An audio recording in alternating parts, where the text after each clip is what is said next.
Greetings everyone. आज के इस लेक्चर में हम बात करेंगे प्रिजम्पशन की। भारतीय साक्ष्य अधिनियम के अंतर्गत जो उपकल्पना या प्रिजम्पशन की बात की गई है उसको लेकर के हम चर्चा करेंगे और बेसिकली ये चर्चा सेक्शन 113 कैपिटल ए से लेकर के 114 कैपिटल ए तक जो प्रिजम्पशन की बात की गई है वो प्रिजम्पशन पर हम चर्चा करेंगे।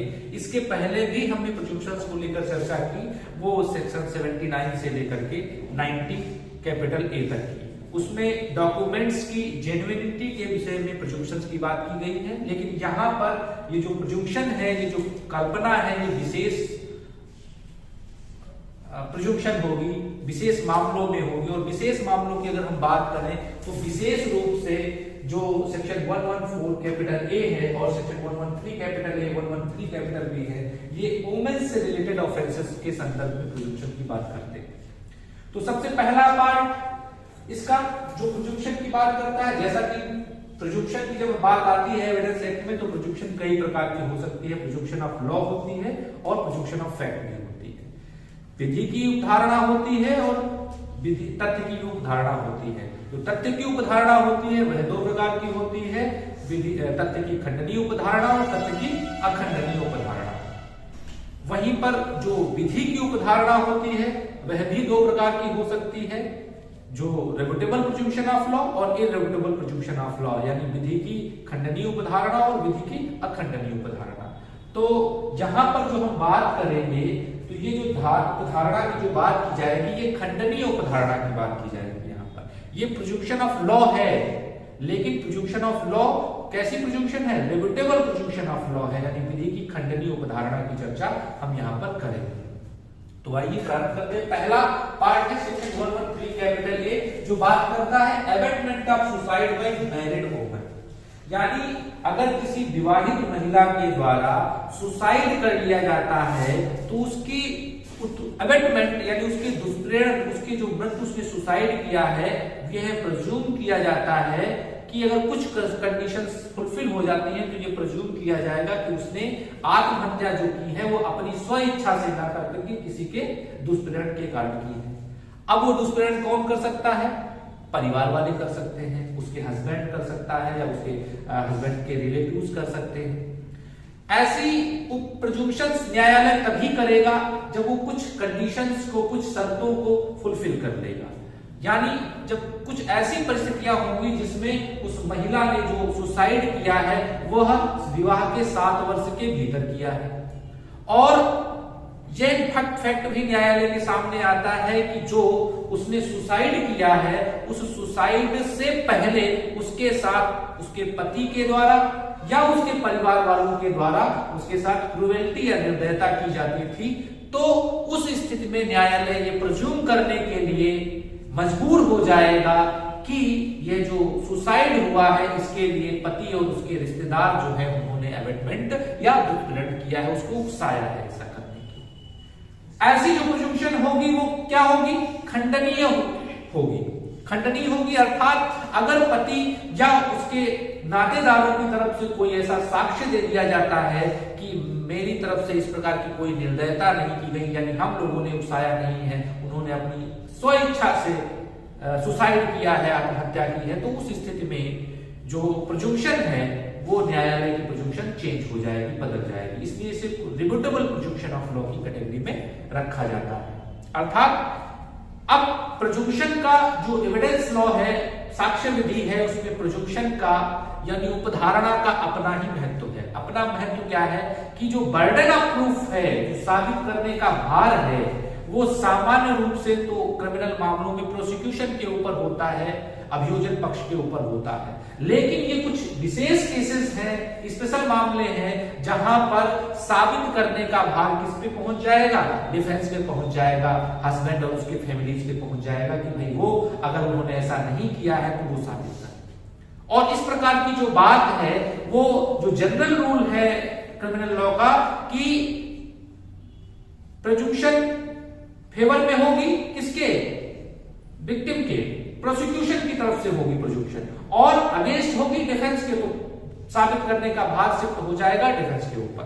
तो वही बात, इसमें दो कंडीशन की बेसिकली बात करनी है। कौन कौन सी? पहली कंडीशन ये कि वो विद इन 7 इयर्स हुई हो, जो आज सुसाइड उसने किया हो वो विद इन 7 इयर्स किया हो। और दूसरी महत्वपूर्ण बात क्या कि क्रूएल्टी की जा रही थी किसके द्वारा? हस्बैंड और उसके रिलेटिव्स के द्वारा। ये दो बातें, ठीक है, ये दो बातें जैसे ही न्यायालय के सामने आती हैं, ये जो तथ्य न्यायालय के सामने जैसे ही आते हैं, न्यायालय जब प्रस्तुत करेगा तो उस स्थिति में सुसाइड के लिए एबेट किया गया है, सुसाइड करने के लिए एबेट किया गया है। और बेसिकली एक बात महत्वपूर्ण और है, ये केवल और केवल मैरिड वुमन के संदर्भ में लागू होगा जिन्होंने आत्महत्या विवाह के 7 वर्ष से पहले की, यानी 7 वर्ष तक की है, उसके संदर्भ में ही ये लागू होगा। अब ये जो प्रोविजन है ये इंडियन एविडेंस एक्ट में 1983 के संशोधन के द्वारा जोड़ा गया है।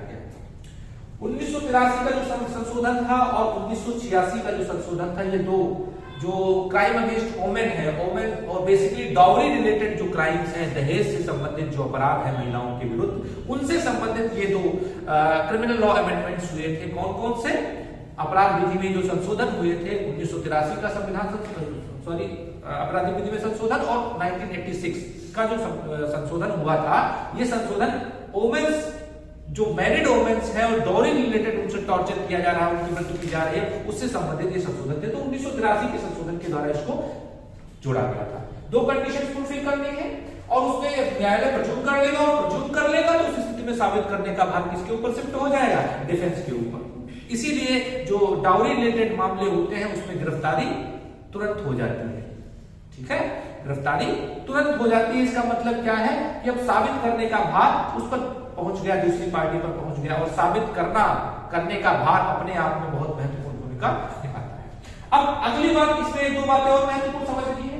एक केस था गुरबचन सिंह वर्सेस सतपाल सिंह, AIR 1990 का, 1990 का केस था। केस का नाम था गुरबचन सिंह वर्सेस सतपाल सिंह। 1990 के इस केस में एक महत्वपूर्ण बात कही गई, सेक्शन 113 कैपिटल ए के संदर्भ में कहा गया कि ये जो सेक्शन है, ये जो क्रिमिनल लॉ अमेंडमेंट है 1983 का, ये बेसिकली एक प्रकार से प्रायोरिटी दे रहा है, प्रायोरिटी प्रदान कर रहा है। किसको प्रायोरिटी प्रदान कर रहा है? प्रोसिक्यूशन को प्रायोरिटी प्रदान कर रहा है कि जनरली कि किसी महिला ने, मैरिड वुमेन ने अगर 7 साल के भीतर क्रूएल्टी के चलते आत्महत्या की है, ठीक, तो वो भार किसके ऊपर आएगा? जनरली अगर हम बात करें, अगर ये अमेंडमेंट करके ये सेक्शन ना जोड़ा गया होता तो वो भार होता प्रोसिक्यूशन के ऊपर, और जनरली ये साबित करना अपने आप में बहुत दुष्कर हो जाता है। इसीलिए प्रोसिक्यूशन जो है वो शिफ्ट कर दी गई प्रोसिक्यूशन के फेवर में कि जो वुमेन्स अगेंस्ट, जो ऑफेंसेस अगेंस्ट वुमेन हो रहे हैं उसमें कमी आ सके, और बेसिकली जो डाउरी रिलेटेड टॉर्चर्स हो रहे हैं, क्रूएल्टी हो रही है, जो सुसाइड्स हो रहे हैं, उनको रोका जा सके। इस संदर्भ में यही बात इस केस में कहा गया गुरबचन सिंह वर्सेस सतपाल सिंह के केस में कि इसका बेसिक ऑब्जेक्ट क्या था कि जो बर्डन ऑफ प्रूफ है वो शिफ्ट कर देना डिफेंस पर, जिससे क्या हो सके, ऐसे मामलों में कमी आए। ये ऑब्जेक्ट था ऐसा अमेंडमेंट करने का। ऐसी बात गुरबचन सिंह वर्सेस सतपाल सिंह के मामले में कही गई थी। अब एक केस और था, Pawan Kumar versus state of Haryana, 2001 का केस है। Pawan Kumar versus state of Haryana, Pawan Kumar versus state of Haryana, 2001 का जजमेंट है। और इसमें जो बेसिक बात कही गई कि कोर्ट ने कहा कि सेक्शन 306 आईपीसी का, भारतीय दंड संहिता 1860 की धारा 306 और धारा 398 ए, जो क्रूएल्टी की बात करती है, निर्दयता की बात करती है हस्बैंड वगैरह के द्वारा, उसके रिलेटिव्स के द्वारा, उसके संदर्भ में कहा कि अगर किसी ने कोई डिमांड की है आफ्टर द मैरिज, हस्बैंड और उसके रिलेटिव्स ने अगर कोई डिमांड की है, ठीक है। फॉर डॉली के लिए किसी भी प्रकार से वो वस्तु के रूप में हो सकती है, वो पैसे के रूप में हो सकती है, वो किसी प्रॉपर्टी के रूप में हो सकती है। इस प्रकार की डिमांड अगर वो मैरिज के बाद करती है तो उसको भी क्रूएल्टी के रूप में माना जाएगा और उसके लिए वो बार बार उसको पिंच कर रहे हैं, बार बार उसको प्रेशराइज कर रहे हैं, तो उस स्थिति में भी सेक्शन 11 और उसके बाद वो अबेटमेंट कर लेती है, सॉरी उसके बाद वो सुसाइड कर लेती है, तो उस स्थिति में ये माना जाएगा कि वो बार बार प्रेशराइज करना भी अबेटमेंट की कैटेगरी में आएगा। ऐसा जो है इस Pawan Kumar versus state of Haryana 2001 के मामले में। वहीं पर सेक्शन 113 कैपिटल बी को भी ऐड किया गया 113 बी, और 113 बी करती है प्रोजुक्शन अबाउट द डॉरी डेथ। दहेज मृत्यु के बारे में न्यायालय उपधारणा करेगा। अब ये उपधारणा भी कैसी उपधारणा है? यह भी विधि की उपधारणा है, और विधि की कैसी उपधारणा है? खंडनीय उपधारणा। और खंडनीय उपधारणा जब ये है तो इसका मतलब क्या? वही बात कि ओमेन जो थी, मैरिड ओमेन जो थी, वो सब्जेक्ट टू क्रूएलिटी थी बाय हस्बैंड और देयर रिलेटिव्स। पति और उसके नातेदारों या रिश्तेदारों के द्वारा वह निर्दयता का शिकार थी, ठीक है। और ऐसी हत्या, ऐसी जो उसकी मृत्यु हुई है, ठीक है, वो 7 साल के भीतर हुई है, विवाह होने के 7 साल के भीतर हुई है। तो इन दोनों परिस्थितियों में जैसे ही ये दोनों परिस्थितियां एग्जिस्ट होंगी, वहां पर क्या होगा? वहां पर न्यायालय ये प्रूव करेगा उस मामले में डॉरी डेथ या दहेज मृत्यु हुई। ठीक, क्या मतलब है कि पहली चीज कि पति और उसके नातेदार, रिश्तेदार, रिलेशन, जो रिलेटिव्स हैं वो क्या कर रहे थे? क्रूएल्टी कर रहे थे और हरासमेंट कर रहे थे। दूसरा वो क्या कर रहे थे? वो ऐसा जो उसकी मृत्यु जो हुई है वो 7 साल के भीतर हुई है। और तीसरी कंडीशन भी इसको हम ऐड ऑन कर सकते हैं, वो कि वो उसकी जो डेथ है वो नेचुरल डेथ नहीं है, वो किसी भी प्रकार से ऐसा नहीं लग रहा है कि उसकी जो मृत्यु हुई है वो नेचुरल डेथ हुई है। तो इन 3 परिस्थितियों में जैसे ही होगा, यहाँ पर न्यायालय प्रज्यूम करेगा। ये 3 फैक्ट जैसे ही न्यायालय के सामने आएंगे, न्यायालय वहां पर ये महसूस प्रज्यूम करेगा कि उसमें डॉरी डेथ कारित की गई है, यानी दहेज मृत्यु, दहेज के कारण उसकी मृत्यु कारित की गई है, ऐसा वो प्रज्यूम्शन करेगा। और अगर दहेज के कारण वो मृत्यु नहीं कारित की गई है तो डिफेंस के ऊपर ये बर्डन ऑफ प्रूफ शिफ्ट हो जाएगा कि वो साबित करे कि भाई ये दहेज के कारण नहीं है, ऐसे ही हुई। तो 113A कैपिटल ए को एक्सटेंडेड फॉर्म में 113B में लागू किया गया, यानी जहां पर सुसाइड बाय मैरिड वुमेन और 113B में डाउरी डेथ के संदर्भ में सुसाइड की बात की गई। ये दोनों सेक्शंस आपस में क्या है?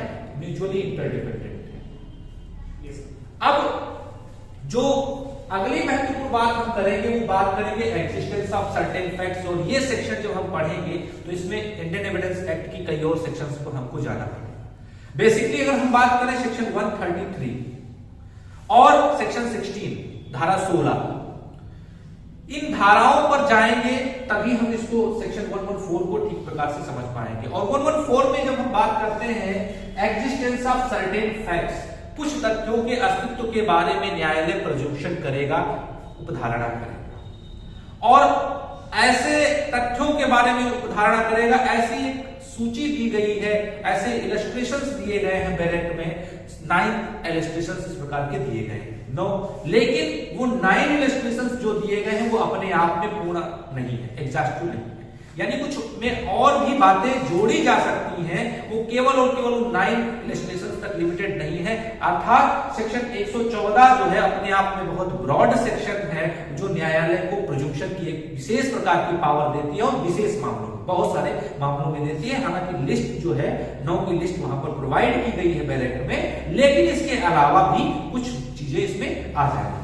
तो सबसे पहली बात कि जब हम सेक्शन 114 को पढ़ेंगे तो हमको ये ध्यान में रखना है, इस बात को ध्यान में रखना है, वो क्या कि यहां पर कुछ तथ्यों के अस्तित्व की बात की जा रही है। कुछ तथ्यों के अस्तित्व की बात की जा रही है मतलब कि वो तथ्य एग्जिस्टेंस में है, उनके नॉन एग्जिस्टेंस की बात नहीं की जा रही है। समझने वाली बात है कि जब हम किसी टॉपिक को, किसी लाइन को, किसी शब्दावली को ठीक से समझ लेते हैं तो आधा टॉपिक वहीं पर क्लियर हो जाता है। तो एग्जिस्टेंस की बात होगी, और कुछ तथ्यों के एग्जिस्टेंस की बात होगी। अब वो तथ्य कौन से हैं? कुछ निश्चित तथ्यों की बात होगी, लेकिन निश्चित तथ्य का जो यहाँ पर टर्म सर्टेन प्रयोग किया गया है, ये अपने आप में प्रॉपर नहीं है। क्यों प्रॉपर नहीं है? क्योंकि जो लिस्ट दी गई है 9 की, उसमें वो अपने आप में वो तो सर्टेन हो सकती है, लेकिन कुछ और बातें भी इसमें ऐड ऑन की जा सकती हैं कोड के द्वारा। ठीक है, वो अपने आप में एग्जॉस्टिव लिस्ट नहीं है। तो इसमें सबसे पहले अगर हम बात करें 114 में, तो इसमें कई प्रकार की बात की गई है।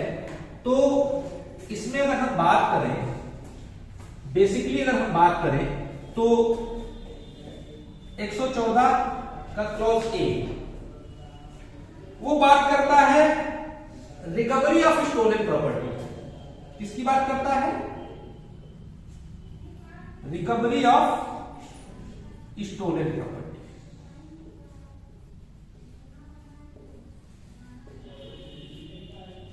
दूसरा, अगर हम बी की बात करें तो जो बी बात करता है वो बात करता है, ये हमारा मोस्ट इंपॉर्टेंट पार्ट है, वो बात करता है अकॉम्प्लिस।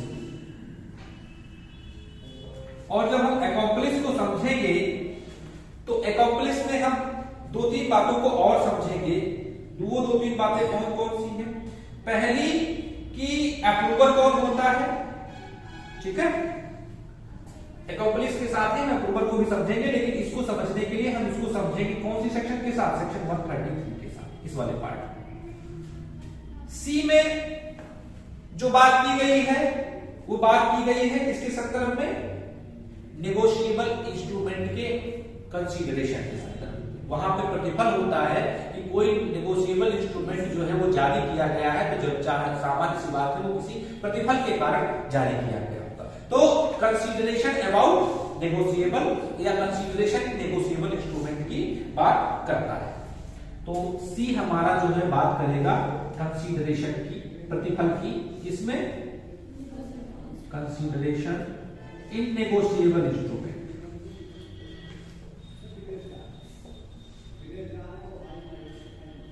Negotiable instrument. अब नेगोशिएबल इंस्ट्रूमेंट कौन कौन से हैं?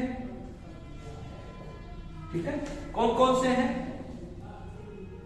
चेक है, जब एनआई एक्ट पढ़ोगे 1881 का, ठीक है, चेक है। और क्या है? और क्या है? चेक के अलावा भी कोई है? जब सेक्शन 4, 5 और 6 उसकी देखोगे तो वहां पर 3 नेगोशिएबल इंस्ट्रूमेंट की बेसिकली बात वहां पर की गई है। ठीक, तो अब उसमें देखोगे तो उसमें प्रॉमिसरी नोट और बिल ऑफ एक्सचेंज आएगा नहीं आएगा? ठीक है, तो वहां पर जब सेक्शन 4, 5, 6 देखोगे तो वहां पर ये बताया गया है कि नेगोशिएबल इंस्ट्रूमेंट कौन कौन से होंगे। सेक्शन डी क्लॉज बात करता है continuity of things, continuity of things, कुछ वस्तुओं की निरंतरता के विषय में बात करता है। वहीं पर सेक्शन ई जो है वो बात करता है validity of judicial and official acts.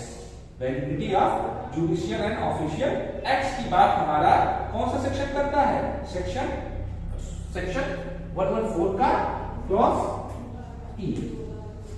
किसकी बात कर रहा है? Validity of official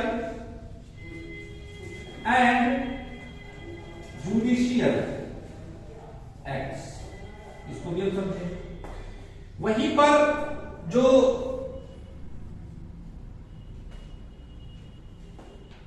section F है हमारा, या क्लॉज एफ है, जो सेक्शन 114 का क्लॉज एफ है, वो बेसिक बात कर रहा है किसके संदर्भ में?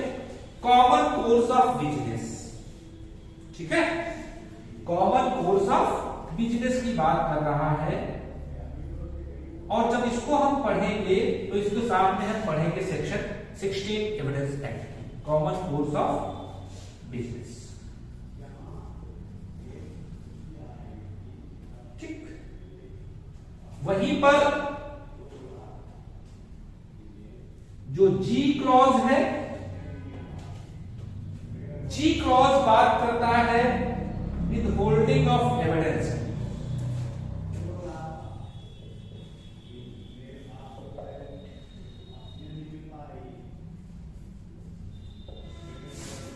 होल्डिंग ऑफ एविडेंस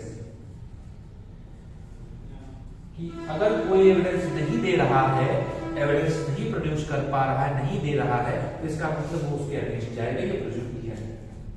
वहीं पर सेक्शन एच जो है, सेक्शन 114 का क्लॉज एच जो है, वो बात करता है रिफ्यूजल टू आंसर क्वेश्चंस की। एच जो है हमारा बात कर रहा है रिफ्यूजल टू आंसर, ठीक है, ऑफ क्वेश्चंस। और एक और है यहां पर जो इलस्ट्रेशन दिए गए हैं, उसमें अगर हम बात करें, एक और हमारे पास जो सेक्शन 114 है, उसको बात की गई है, वो बात की गई है किसकी? Document in hands of obligor.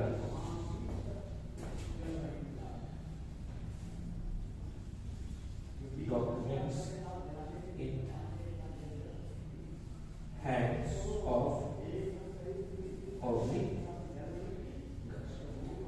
तो ये 9 इलस्ट्रेशंस हमारे सेक्शन 114 में दिए गए हैं, और ये जो इलस्ट्रेशंस दिए गए हैं इससे संबंधित हम 1 बाय 1 इनको ठीक प्रकार से समझने का प्रयास करेंगे। तो सबसे पहले जैसा कि हमने कहा कि सेक्शन 114 की जैसे ही हम सेक्शन 114 की बात करेंगे, तो इसमें जो प्रोजुम्पशन है, वो प्रोजुम्पशन कैसी प्रोजुम्पशन है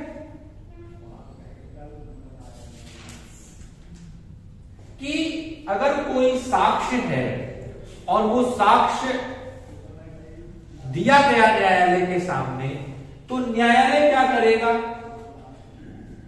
कि न्यायालय ये प्रज्यूम करेगा। न्यायालय क्या प्रज्यूम करेगा? पॉजिटिव प्रज्यूम करेगा। पॉजिटिव प्रज्यूम करने का मतलब क्या है? वो एग्जिस्टेंस की बात करेगा, मानेगा कि हाँ ये चीज एग्जिस्ट कर रही है, और अगर वो एग्जिस्ट नहीं कर रही है तो दूसरा उसको क्या करे? साबित करे वो एग्जिस्ट नहीं कर रही है। जैसे फॉर एग्जाम्पल की, पहले हम एग्जाम्पल की बात करें तो वो एग्जाम्पल है क्या कि रिकवरी ऑफ स्टोलन प्रॉपर्टी। अगर किसी व्यक्ति के कब्जे से कोई चोरी की गई संपत्ति प्राप्त होती है, तो न्यायालय के सामने जैसे ही यह तथ्य जाता है कि इतने बजे चोरी हुई थी और 2 घंटे बाद या 3 घंटे बाद ये जो चोरी की संपत्ति है ये इनके कब्जे से मिली, तो एक कॉमन मैन उसके संदर्भ में क्या प्रज्यूम करेगा? ये प्रज्यूम करेगा या तो ये चोर है और या चोरों से इसने प्राप्त किया है या चोरों से मिला हुआ है। तो ये कॉमन प्रिजम्पशन है, कॉमन मैन की प्रिजम्पशन हो सकती है, और वही प्रिजम्पशन यहां पर न्यायालय करेगा कि अगर कोई रिकवरी हुई है किसी स्टोलन प्रॉपर्टी की और वो किसी व्यक्ति से हुई है, और इमीडिएटली टर्म को भी हम डिस्कस करेंगे, immediately after the occurrence of such theft, अब तुरंत ही चोरी होने के बाद वो संपत्ति किसी के कब्जे में पाई गई, तो क्या प्रज्यूम किया जाएगा कि या तो वो चोर है और या उसने चोरी की संपत्ति प्राप्त की है। और चोरी करना और चोरी की संपत्ति प्राप्त करना रिसीविंग स्टोलन प्रॉपर्टी सेक्शन 411 धारा 411 आईपीसी के तहत वो दंडनीय है, पनिशेबल है, और चोरी अपने आप में दंड है। तो न्यायालय ये प्रज्यूम करेगा। और अगर कोई कहता है कि भाई मेरे पास ये प्रॉपर्टी ऐसे ही आ गई, उसका कोई वो एक्सक्यूज देता है, कोई डिफेंस देता है, तो उसको साबित करना पड़ेगा कि भाई आपके पास ये प्रॉपर्टी आई तो कहां से आई? गलती से आ गई। अरे गलती से आ गई तो कौन सी किस प्रकार से आ गई? अब इसमें कई महत्वपूर्ण बातों को हमको समझना है। जब प्रिजम्पशन करेगा न्यायालय रिकवरी ऑफ स्टोलन प्रॉपर्टी की, तो उसमें कई बातों को ध्यान में रखेगा। ठीक, तो पहली चीज हमने बता दी, 2 बातें यहां पर लागू होंगी। पहली, या तो चोरी हुई और चोरी की इमीडिएटली बाद उसके पास प्रॉपर्टी रिकवर की गई, तो वहां पर न्यायालय प्रज्यूम करेगा आइदर ही इज ठीक और he has received the stolen property, या तो उसने वो चोर है या तो उसने चोरी की संपत्ति प्राप्त की है। अब इसमें 2-3 बातें इंपॉर्टेंट है। क्या? पहला फैक्ट, अगर इसको ठीक से देखो तो क्रिमिनल लॉ का जो फर्स्ट प्रिंसिपल है क्या, कि presumption in the favour of innocence. ठीक है, पहले जो उपधारणा की जाएगी वो किसके फेवर में की जाएगी? इनोसेंट होने के फेवर में की जाएगी, उसके निर्दोष होने के संदर्भ में की जाएगी। लेकिन यहां पर क्या हो रहा है, उस प्रिजम्पशन का जो एक्यूज्ड जब तक उसके ऊपर आरोप साबित नहीं हो जाता तब तक उसका कन्विक्शन नहीं हो जाता, तब तक वो अपराधी नहीं होता। क्रिमिनल लॉ में ये प्रिंसिपल लागू होता है। लेकिन इसके संदर्भ में क्या, जैसे ही उसके संदर्भ में प्रॉपर्टी प्राप्त की गई, उसके पास प्रॉपर्टी प्राप्त कर दी गई, वैसे ही वो क्या हो जाएगा, वैसे ही उसको मान लिया जाएगा, प्रिज्यूम कर लिया जाएगा कि वो अपराधी है, उसने अपराध किया है। और जनरली नियम क्या करता है क्रिमिनल लॉ का, कि निर्दोष है। तो वो उस नियम का एक्सेप्शन है, सेक्शन 114 का क्लॉज ए, उसका एक्सेप्शन है। दूसरी महत्वपूर्ण बात कि वो जो मामला है उसमें 3 बातें होनी चाहिए। रिकवरी ऑफ स्टोलन प्रॉपर्टी के संदर्भ में जो प्रिजम्पशन है न्यायालय वो कब करेगा कि उसके संदर्भ में जो प्राप्त की गई या तो वो चोर है या तो उसने चोरी की संपत्ति प्राप्त की है, उसके लिए 3 जो कंडीशंस है वो फुलफिल होनी चाहिए। अब वो 3 कंडीशंस कौन कौन सी फुलफिल होनी चाहिए? कि जिस पहली कंडीशन तो ये, पहली कंडीशन की अगर हम बात करें तो वो कि जिसके कब्जे में संपत्ति प्राप्त की गई है वो उसका एक्चुअल ओनर नहीं है, he is not the actual owner of such property. ठीक है, तो ओनरशिप किसी और की होनी चाहिए, पहली चीज। ये प्रिजम्पशन न्यायालय तभी कर पाएगा जब क्या हो, ownership of such property belongs to any other person. Such property belongs to any other person, मतलब जिस पर्सन के कब्जे से प्राप्त की गई उस पर्सन की वो स्वामी ना हो, स्वामी कोई और हो, एनी अदर पर्सन। अगली कंडीशन क्या?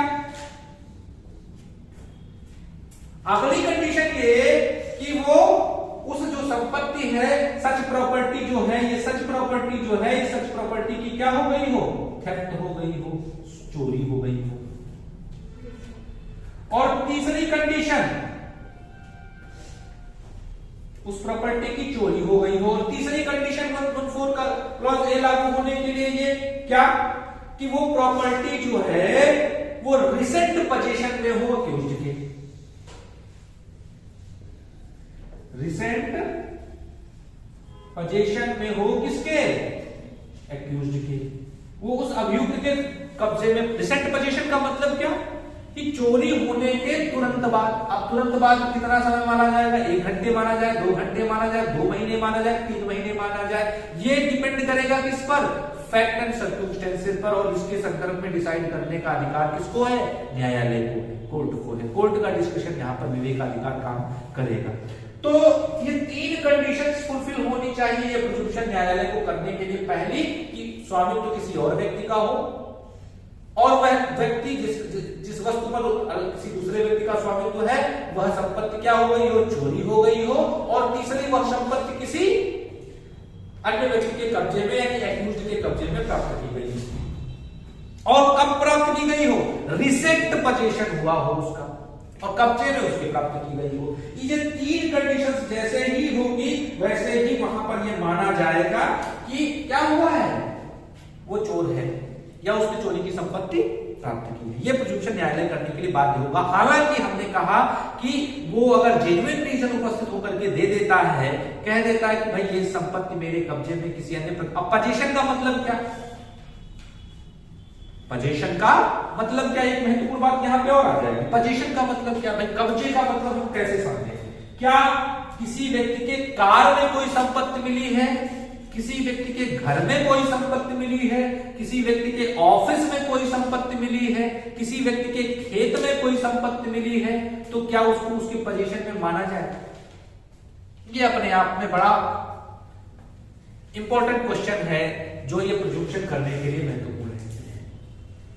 पोजीशन का मतलब क्या कि उसके कंट्रोल में होना चाहिए, वहां पर कोई और आ जा नहीं सकता हो। अगर कोई एक ज्वाइंट फैमिली का परिवार है और उसमें 14 या 15 लोग या 20 लोग रह रहे हैं या 6 लोग रह रहे हैं, तो वहां पर अगर कोई वस्तु मिलती है तो वो कोई भी ला सकता है, वो उसकी पोजीशन में नहीं माना जाएगा। कोई ऑफिस है उसमें 200 लोग काम करते हैं, वहां पे माना जाएगा, तो वहां का जो हेड होगा ये नहीं माना जाएगा कि उसी के कब्जे में मिली, वो चोर है, वो में तो कोई हो सकता है। तो कहने का मतलब है यहां पर जो पोजीशन की बात की गई है, पोजीशन का बेसिक मतलब क्या कि जहां पर केवल वही आ जा सकता हो अगर वहां से मिली हुई है। अब पता चला एक कमरा है, उसकी चाबी केवल उसी के पास रहती है, किसी और के पास नहीं रहती है, तो ये प्रेज्यूम किया जाएगा कि उसने प्राप्त किया है, उसके कब्जे में मिली है। और अगर कोई ऑफिस है वहां केवल वही मिलता है तो माना जाएगा, कार है केवल वही चला रहा है तो ये माना जाएगा उसके पोजीशन से मिली। तो ये अपने आप में एक बड़ा क्वेश्चन मार्क है इस क्वेश्चन के ऊपर कि भाई पोजीशन को मतलब क्या है। तो पोजीशन का मतलब जहां वो बोधगम्य तरीके से आ जा सकता हो, स्मूथली आ जा सकता हो, और लोगों को अगर अधिकार है तो वहां पर उसके पोजीशन को नहीं माना जाएगा। क्लियर? एक केस हुआ था इसके संदर्भ में, मोहनलाल वर्सेस अजीत सिंह, AIR 1978 का सुप्रीम कोर्ट का जजमेंट है इसके संदर्भ में। केस का नाम क्या है? मोहनलाल वर्सेस अजीत सिंह। यहां पे लिखे दे रहे हैं मोहनलाल वर्सेस अजीत सिंह, AIR 1978। वो क्या है, क्या कहा गया था इस केस में? इस केस में एक महत्वपूर्ण बात कही गई थी, उस बात को हमको यहां पर समझना है। केस का नाम क्या था? Mohanlal versus Ajit Singh, AIR 1978। Mohanlal versus Ajit Singh, AIR 1978 supreme court, 1978 supreme court. Mohanlal versus Ajit Singh, AIR 1978। इस केस में था क्या कि एक जगह डकैती हुई और डकैती होने के बाद 6 दिन के बाद जो डकैती में वस्तुएं चोरी हुई थी वो वस्तुएं एक व्यक्ति के कब्जे से पुलिस ने बरामद की। अब ये फैक्ट जैसे ही न्यायालय के सामने आया तो न्यायालय ने कहा कि भाई 6 दिन का मतलब क्या, या तो वो चोर है और या तो उसने चोरी की संपत्ति प्राप्त की है, यानी इस वाले पार्ट में उसने प्रिज्यूम कर दिया, प्रिज्यूम्पशन कर दिया। तो अब यहां पर एक सोने की अंगूठी, इस वाले केस की जो बात करें, प्राप्त क्या किया गया था? एक सोने की अंगूठी और एक रुमाल, हैंकरचीफ, उसके कब्जे से प्राप्त किया गया। तो उस दोनों स्थितियों में दोनों चीजें प्राप्त की गई, तो वहां पर कोर्ट ने यह प्रिज्यूम किया कि भाई ये रॉबरी की संपत्ति से प्राप्त किया गया है, इसके मतलब ये जो वस्तुएं हैं ये रॉबरी की वस्तुएं हैं, और वो या तो उसने स्टोलन प्रॉपर्टी को प्राप्त किया है या तो वो चोर है, इस वाले प्रिज्यूम्पशन के आधार पर उसने प्रिज्यूम कर लिया। अब जब प्रिज्यूम कर लिया तो हुआ क्या? एक बात इसमें और कही गई, महत्वपूर्ण बात क्या कही गई कि जो प्रिज्यूम्पशन है वो प्रिज्यूम्पशन के जो प्रिज्यूम्पशन है वो डिपेंडेंट रहेगी किस पर? फैक्ट एंड सर्कमस्टेंसेस पर। ये तथ्यों और परिस्थितियों के अधीन की जाने वाली प्रिज्यूम्पशन है, ठीक है। और ये उपधारणा तथ्यों पर आधारित होगी, तथ्यों पर निर्भर करेगी, यानी तथ्य और परिस्थितियों के अनुसार देखकर। ऐसा नहीं कि चोरी की संपत्ति किसी के कब्जे में मिली और तुरंत न्यायालय प्रिज्यूम कर लेगा कि हाँ ये चोर है या इसने चोरी की संपत्ति प्राप्त की है। तथ्यों और परिस्थितियों को ध्यान से भी न्यायालय देखेगा और ध्यान से देखने के बाद ही वो इस प्रिज्यूम्पशन को करेगा। ये वाली बात इस वाले केस में कही गई, क्योंकि तथ्यों और परिस्थितियों पर निर्भर होने का मतलब यही है कि अगर ठीक से ध्यानपूर्वक नहीं किया गया, पता चला 1 महीने बाद कोई संपत्ति मिल रही है तो 1 महीने बाद कहीं से पता चला किसी को बेच दी गई और उसको बताया गया कि ये संपत्ति मेरी है, फर्जी रसीद बनवा दी गई। अब वो तो ये बिलीव कर रहा है कि हाँ वो संपत्ति सही में उसकी है, अब उसके कब्जे से मिले तो उसको चोर या चोरी की संपत्ति प्राप्त करने वाला प्रिज्यूम्पशन कैसे कर दिया जाएगा? अगर वो डील कर रहा है चोरी की संपत्ति में, इसके पहले भी उसके ऊपर आरोप लगा है तो माना जा सकता है। तो ये फैक्ट एंड सर्कमस्टेंसेस हैं जो बताएंगे कि भाई ये प्रिजम्पशन करनी है या नहीं करनी है। ऐसी बात जो है मोहनलाल वर्सेस अजीत सिंह के मामले में कही गई थी। ठीक, और एक बात और इसमें कही गई थी कि position must be exclusive.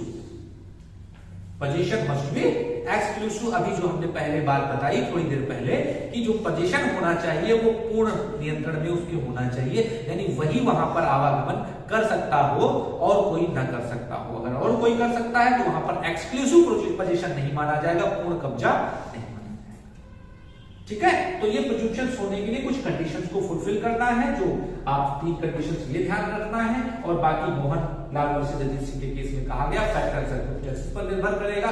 Fact and circumstances पर निर्भर करने का मतलब एक्सक्लूसिव पोजीशन होना चाहिए और तथ्यों के ब्रेक करके ही प्रयोग किया जाना चाहिए एज पर की गई।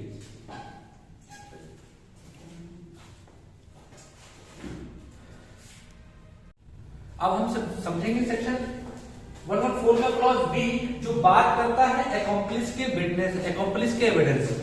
ठीक है, यानी अकॉम्प्लिस कौन होता है? 3 प्रकार के टर्म प्रयोग किए जाते हैं, ट्रैप विटनेस, अकॉम्प्लिस, अप्रूवर, को-एक्यूज्ड। ये प्रकार के शब्द अकॉम्प्लिस के लिए प्रयोग किए जाएंगे। इसको हम समझेंगे, लेकिन सबसे पहले समझते हैं कि सेक्शन 114 का क्लॉज बी जो है वो कह क्या रहा है। सेक्शन 114 क्लॉज बी ये कह रहा है कि अगर किसी सह अपराधी के द्वारा, सह अभियुक्त के द्वारा या सह अपराधी के द्वारा, ठीक है, अभी उसको समझेंगे सह अपराधी सह अभियुक्त क्या होता है, कि अगर किसी व्यक्ति ने साथ में अपराध किया है और वो आकर के बताता है, कोर्ट को ये बताता है कि भाई फला व्यक्ति भी मेरे साथ उस अपराध करने में थे, तो उस स्थिति में उसकी बात पर विश्वास नहीं किया जाना चाहिए। सेक्शन 114 भी ऐसा कहता है, उसके एविडेंस पर विश्वास नहीं किया जाना चाहिए। क्यों? क्योंकि वो कुछ भी बोल सकता है, वो तो किसी को भी फंसा सकता है, और अगर ऐसा कर लिया जाएगा तो उस स्थिति में कोई निर्दोष भी फंस जाएगा। तो उसकी बात पर तब तक विश्वास न किया जाए जब तक उस अकॉम्प्लिस के स्टेटमेंट को कोरोबोरेट न कर लिया जाए, उसको संपुष्ट न कर लिया जाए किसी अन्य सोर्स से। यदि किसी दूसरे स्रोत से उसको संपुष्ट करने के बाद, हाँ, जो बात वो कह रहा है और दूसरे जो सोर्स हैं उन दूसरे सोर्सेस में भी वही बात समझ निकल के आ रही है, तो उसके आधार पर क्या किया जाना चाहिए? किसी का कन्विक्शन किया जाना चाहिए, और अन्यथा उसका कन्विक्शन नहीं किया जाना चाहिए। अब वहीं पर सेक्शन 133 यानी 133 जो एविडेंस एक्ट की है वो कहता है कि accomplish is a competent witness. जो सहअपराधी है वो एक सक्षम साक्षी है। 133 जो सेक्शन 133 है, धारा 133 है एविडेंस एक्ट की, वो एक तरफ कह रही है कि जो अकॉम्प्लिस है, accomplish is a competent witness, और 114 का क्लॉज बी कह रहा है कि वो कॉम्पिटेंट विटनेस नहीं है, उस पर विश्वास नहीं करना चाहिए जब तक कोरोबोरेट ना हो जाए। दो विपरीत चीजें।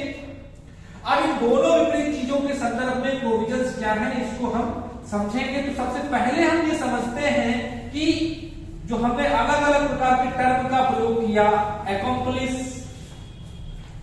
Accused, co-accused, trap witness, approver.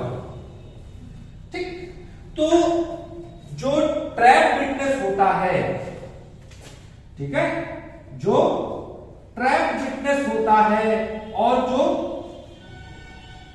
Trap witness होगा और जो अप्रूवर होगा, जो ट्रैप विटनेस होगा और जो अप्रूवर होगा, ये दोनों अकॉम्प्लिस की कैटेगरी में आते हैं। को-एक्यूज्ड और अकॉम्प्लिस में अंतर यह होता है कि को-एक्यूज्ड सह अभियुक्त होता है और अकॉम्प्लिस सह अपराधी होता है। मतलब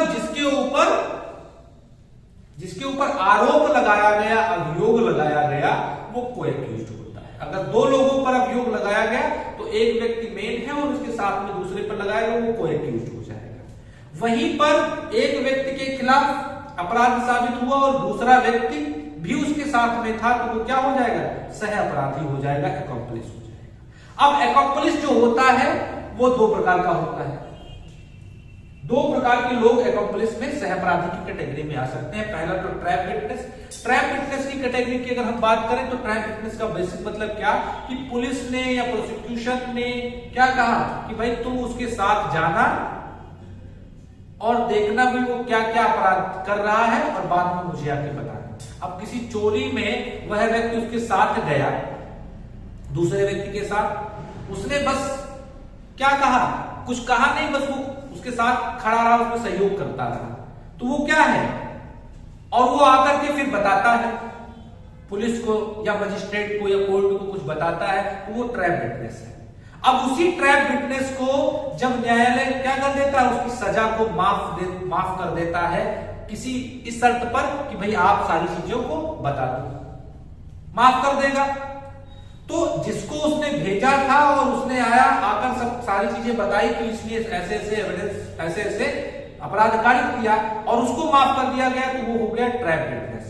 वहीं पर कोई व्यक्ति कोर्ट या पुलिस या मजिस्ट्रेट ने नहीं भेजा, उसके माध्यम से वो नहीं गया, वो उसका मित्र ही था या उसका सहयोगी ही था किसी भी प्रकार से, बाद में पुलिस या मजिस्ट्रेट या कोर्ट ने किसी भी प्रकार से पहला पुष्टा कर उसे कहा कि अगर तुम इसके खिलाफ सबूत दे दोगे तो तुम्हारी सजा को माफ करवा दिया जाएगा, वो होता है अप्रूवर।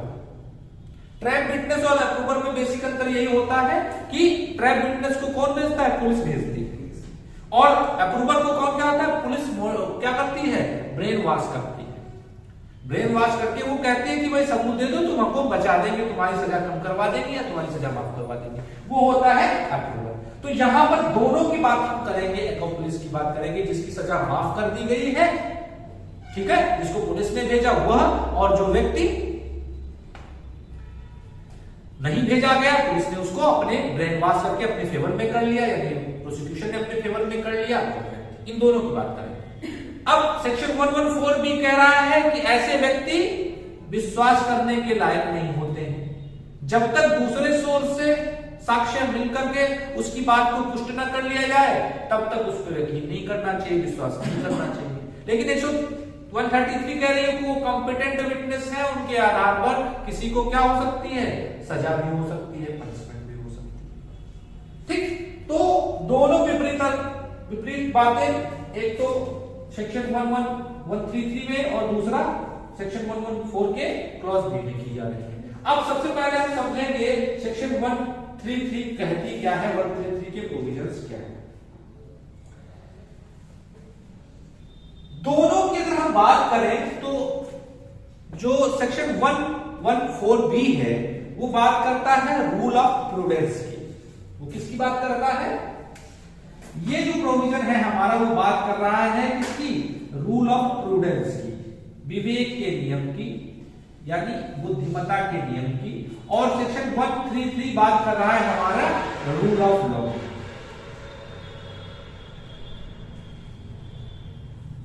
ठीक, रूल ऑफ लॉ का मतलब क्या कि ये विधि का नियम है। 133 की कॉम्पिटेंट एक्म्प्लिस से कॉम्पिटेंट विटनेस, ये विधि का नियम है। वहीं पर सेक्शन 114 भी ये रूल ऑफ प्रूडेंस है, विवेक का नियम है कि भाई वो तो कोई किसी को भी फंसा सकता है, किसी के बारे में कह सकता है उसको मेरे साथ था, ये रूल ऑफ प्रूडेंस है, तो उसकी बात पर भरोसा नहीं कर किया जा सकता है। तो दोनों में बेसिक अंतर यही है, वो रूल ऑफ लॉ है, रूल ऑफ प्रूडेंस है, ये रूल ऑफ लॉ, पहला बेसिक अंतर।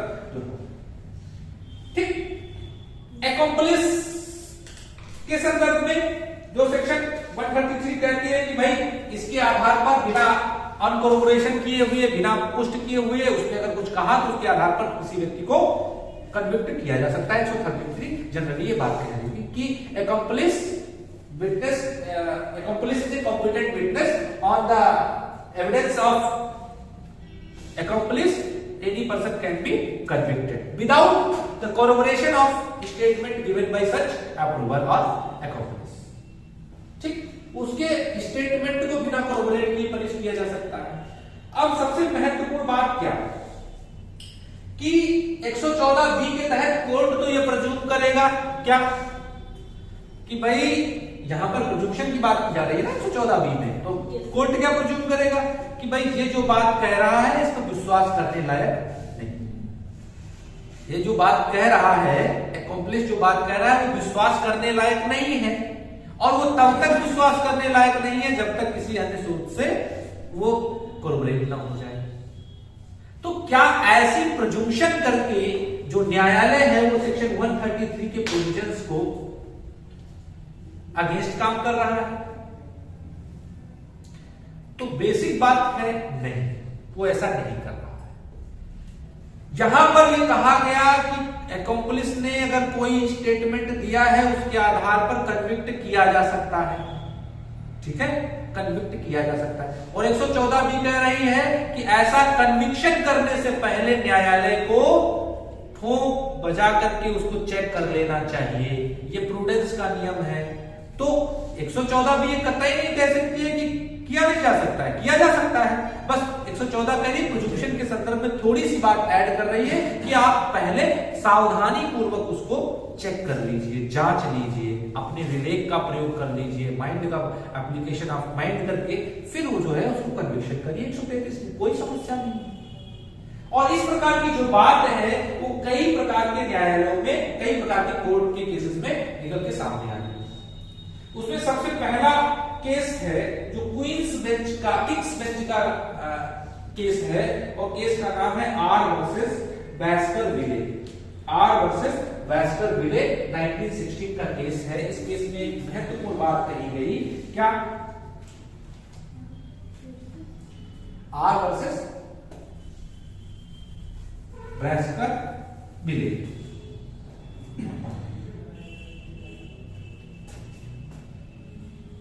R versus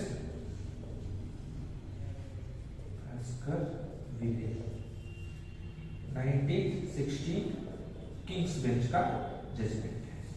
R versus Baskerville 1960 का जजमेंट है। और इस जजमेंट में बेसिकली कहा गया कि uncorroborated evidence of an accomplice is admissible in law, कि बिना कोरोबोरेट किया हुआ किसी accomplice का जो एविडेंस है वो एडमिसिबल है, वो ग्राह्य है, उसमें किसी भी प्रकार की समस्या नहीं है। लेकिन ये न्यायालय की जिम्मेदारी है, ये न्यायालय का कर्तव्य है कि वह बहुत सावधानी से उसके स्टेटमेंट को रिकॉर्ड करे, और ऐसा करते समय वो तब तक विश्वास ना करे उसके स्टेटमेंट पर जब तक कि वह उसका भूत जो है, उसका जो पास्ट है उसको देख ना ले। अगर वो कई बार फर्जी लोगों के बारे में स्टेटमेंट दे चुका है, फर्जी लोगों को फंसा चुका है, ऐसे करके अपनी दुश्मनी निकाल चुका है फंसा करके, तो उस पर वो रिलाई नहीं करने लायक है, और वहां पर बिना कॉर्पोरेशन के उस 114 के तहत कॉर्पोरेशन की जानी चाहिए। और अगर उसने पहले ऐसा नहीं किया है, वो एक सच्चा व्यक्ति है, सही बोलता है, झूठ नहीं बोलता है, तो 133 के तहत उसका कन्विक्शन किया जा सकता है। इस प्रकार की बात आर वर्सेस बैस्कर-विले के केस में कही गई। अब इसमें एक केस और था, इंपॉर्टेंट केस। केस का नाम था Sarwan Singh versus state of Punjab 1957 का केस था। सुप्रीम कोर्ट का, ऑनरेबल सुप्रीम कोर्ट का जजमेंट था, उसमें कुछ गाइडलाइन थी ऑनरेबल सुप्रीम कोर्ट ने कि भाई 114 बी और 133 की जो कंट्राडिक्टरी बातें हैं, जो कंट्राडिक्शन है, इस कंट्राडिक्शन को कैसे समाप्त किया जा सकता है, इसको लेकर के बात की। Sarwan Singh versus state of Punjab 1957। तो इस केस में क्या कहा गया?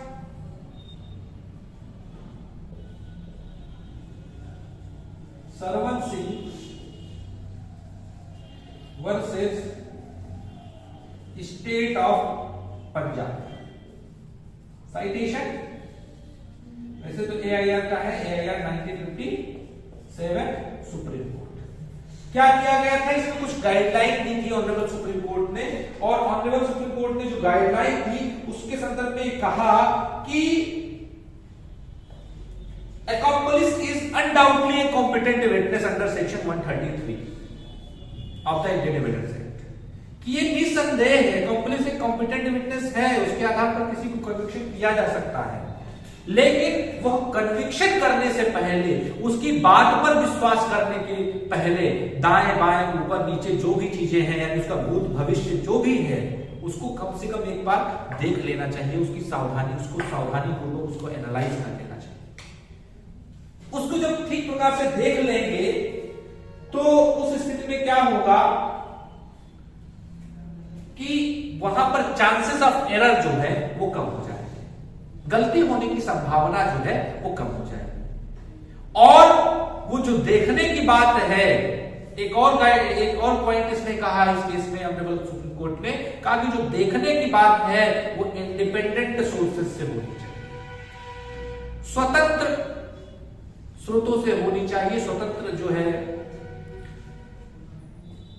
अलग से होनी चाहिए, वो उसी प्रकार से नहीं होनी चाहिए। यानी ये मजिस्ट्रेट का काम है कि वो अलग से किसी भी प्रकार से अपने इंडिपेंडेंट सोर्सेज से भी उसको चेक आउट कर सकता है कि उसमें बात क्या कही जा रही है, ठीक है, कि वो कैसा व्यक्ति है, कैसे आचरण वाला व्यक्ति है, क्या वो अपनी दुश्मनियां निकालता है आपके ऊपर बन के, ठीक है, ऐसा तो नहीं है कि वो किस प्रकार का व्यक्ति। तो इस प्रकार की सावधानी अगर बरती जाएगी तो उस प्रकार से उस स्थिति में क्या होगा, उस स्थिति में चांसेस ऑफ एरर कम हो जाएंगे। यानी 114B और 133 ये दोनों कंट्राडिक्टरी नहीं है, ये दोनों एक ही बात कह रहे हैं। बस 114B जो है वो 133 से पहले एक प्रोविजन लागू होता है, वो कहता है कि प्रोजुक्शन जो करनी है ऐसे प्रोजुक्शन नहीं कर देना है। जब एक प्रकार से ठोक पीट कर अगर देख लिया उसको और उसके बाद आपने प्रोजुक्शन कर लिया तो उसके आधार पर 133 पे जाकर के फिर कन्विक्शन भी किया जा सकता है।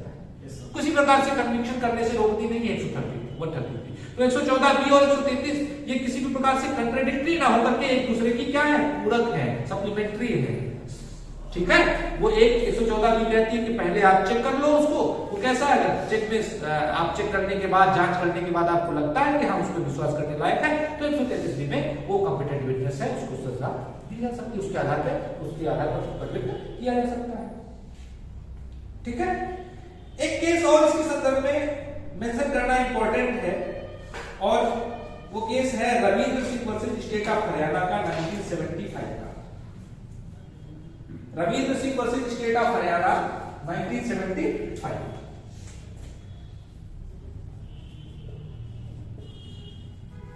Ravindra Singh versus state of Haryana के केस में कहा क्या गया, कहा गया कि भाई Ravindra Singh versus state of Haryana 1975 के केस में ऑनरेबल सुप्रीम कोर्ट ने कहा कि अकॉम्प्लिस की क्रेडिबिलिटी को टेस्ट किया जाना बहुत आवश्यक है। क्या कहा कि 133 धारा 133 के तहत अगर कन्विक्ट किया जाना है अकॉम्प्लिस के उस पे, तो अकॉम्प्लिस का जो क्रेडिबिलिटी है, उसकी जो विश्वसनीयता है, उसको टेस्ट करना ये बहुत नेसेसरी है और इसके बिना कन्विक्शन नहीं किया जाना चाहिए, ठीक है।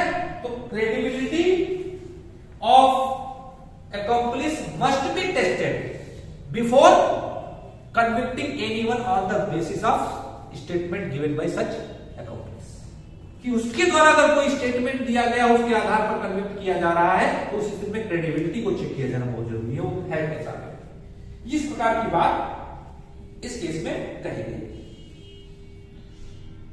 अब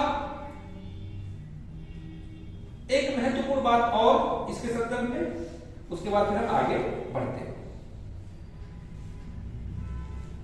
एक रिसेंट केस था 2000 का, क्योंकि यहां से जुडिशरी में, जुडिशियल सर्विस में बहुत सारा क्वेश्चन बनता है, क्योंकि ये कॉन्ट्राडिक्टरी पॉइंट है और मेंस के पॉइंट ऑफ व्यू से ये इंपॉर्टेंट है। एक केस था Narayan Chetan Ram Chaudhari versus state of Maharashtra. Narayan Chetan Ram Chaudhari versus state of Maharashtra 2000 यानी AIR 2000 सुप्रीम कोर्ट 3352 का जजमेंट है। ये बहुत इंपॉर्टेंट जजमेंट है, इसको भी आप नारायण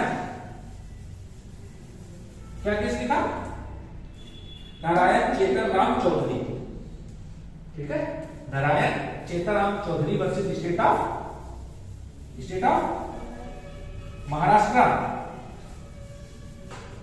ठीक है, Narayan Chetan Ram Chaudhari versus state of Maharashtra. Narayan Chetan Ram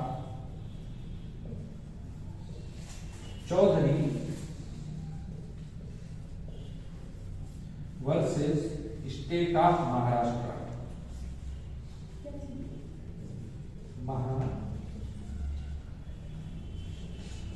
कब का केस है? 2000 का केस है। ठीक है, क्या कहा गया इस केस में? इसमें कहा गया court will as a matter of practice not accept the evidence of an accomplice without corroboration material particulars। क्या कहा गया कि भाई कोर्ट तब तक विश्वास नहीं करेगा accomplice के एविडेंस पर जब तक वो क्या नहीं कर लेगा, वो क्रेडिबिलिटी को टेस्ट नहीं कर लेगा। जैसे अभी हमने बात की थी कि कौन से केस में जैसी बात कही गई थी, जैसी बात Sarvan Singh versus state of Punjab, Ravindra Singh versus state of Haryana, इन दोनों का कारण। अब इसमें एक नई बात क्या कही ऑनरेबल सुप्रीम कोर्ट ने? वो कही कि भाई जितनी बात वो कह रहा है सारी बात को टेस्ट करने की जरूरत नहीं है, सारी बात को कोरोबोरेट करने की जरूरत नहीं है। उसका एक स्टेटमेंट भी कोरोबोरेट कर सकते हो, उसका एक सेंटेंस भी कोरोबोरेट किया जा सकता है। बस अगर वो सही मिल गया तो इसका मतलब पूरा का पूरा वो ट्रस्टवर्दी है, उसके ऊपर विश्वास किया जा सकता है।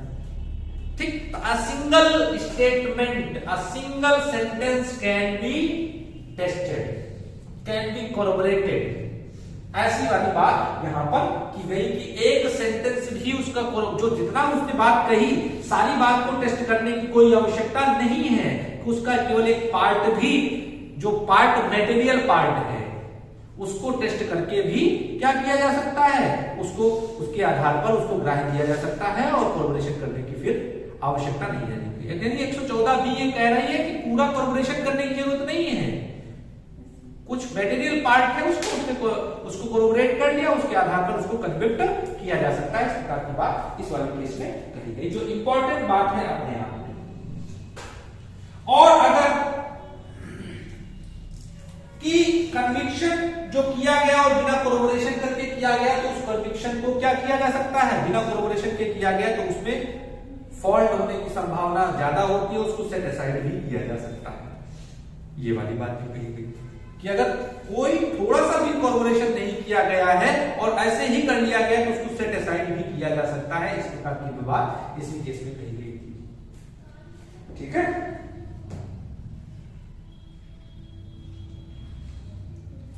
समझ में आ रहा है? एक केस और देख लो, इसमें इंपॉर्टेंट है क्योंकि ये पार्ट ही आपके लिए इंपॉर्टेंट है।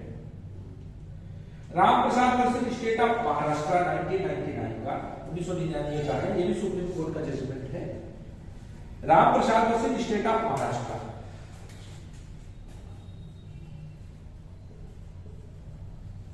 Ram Prasad versus state of Maharashtra 1999 का जजमेंट है supreme court, honourable supreme court का आया।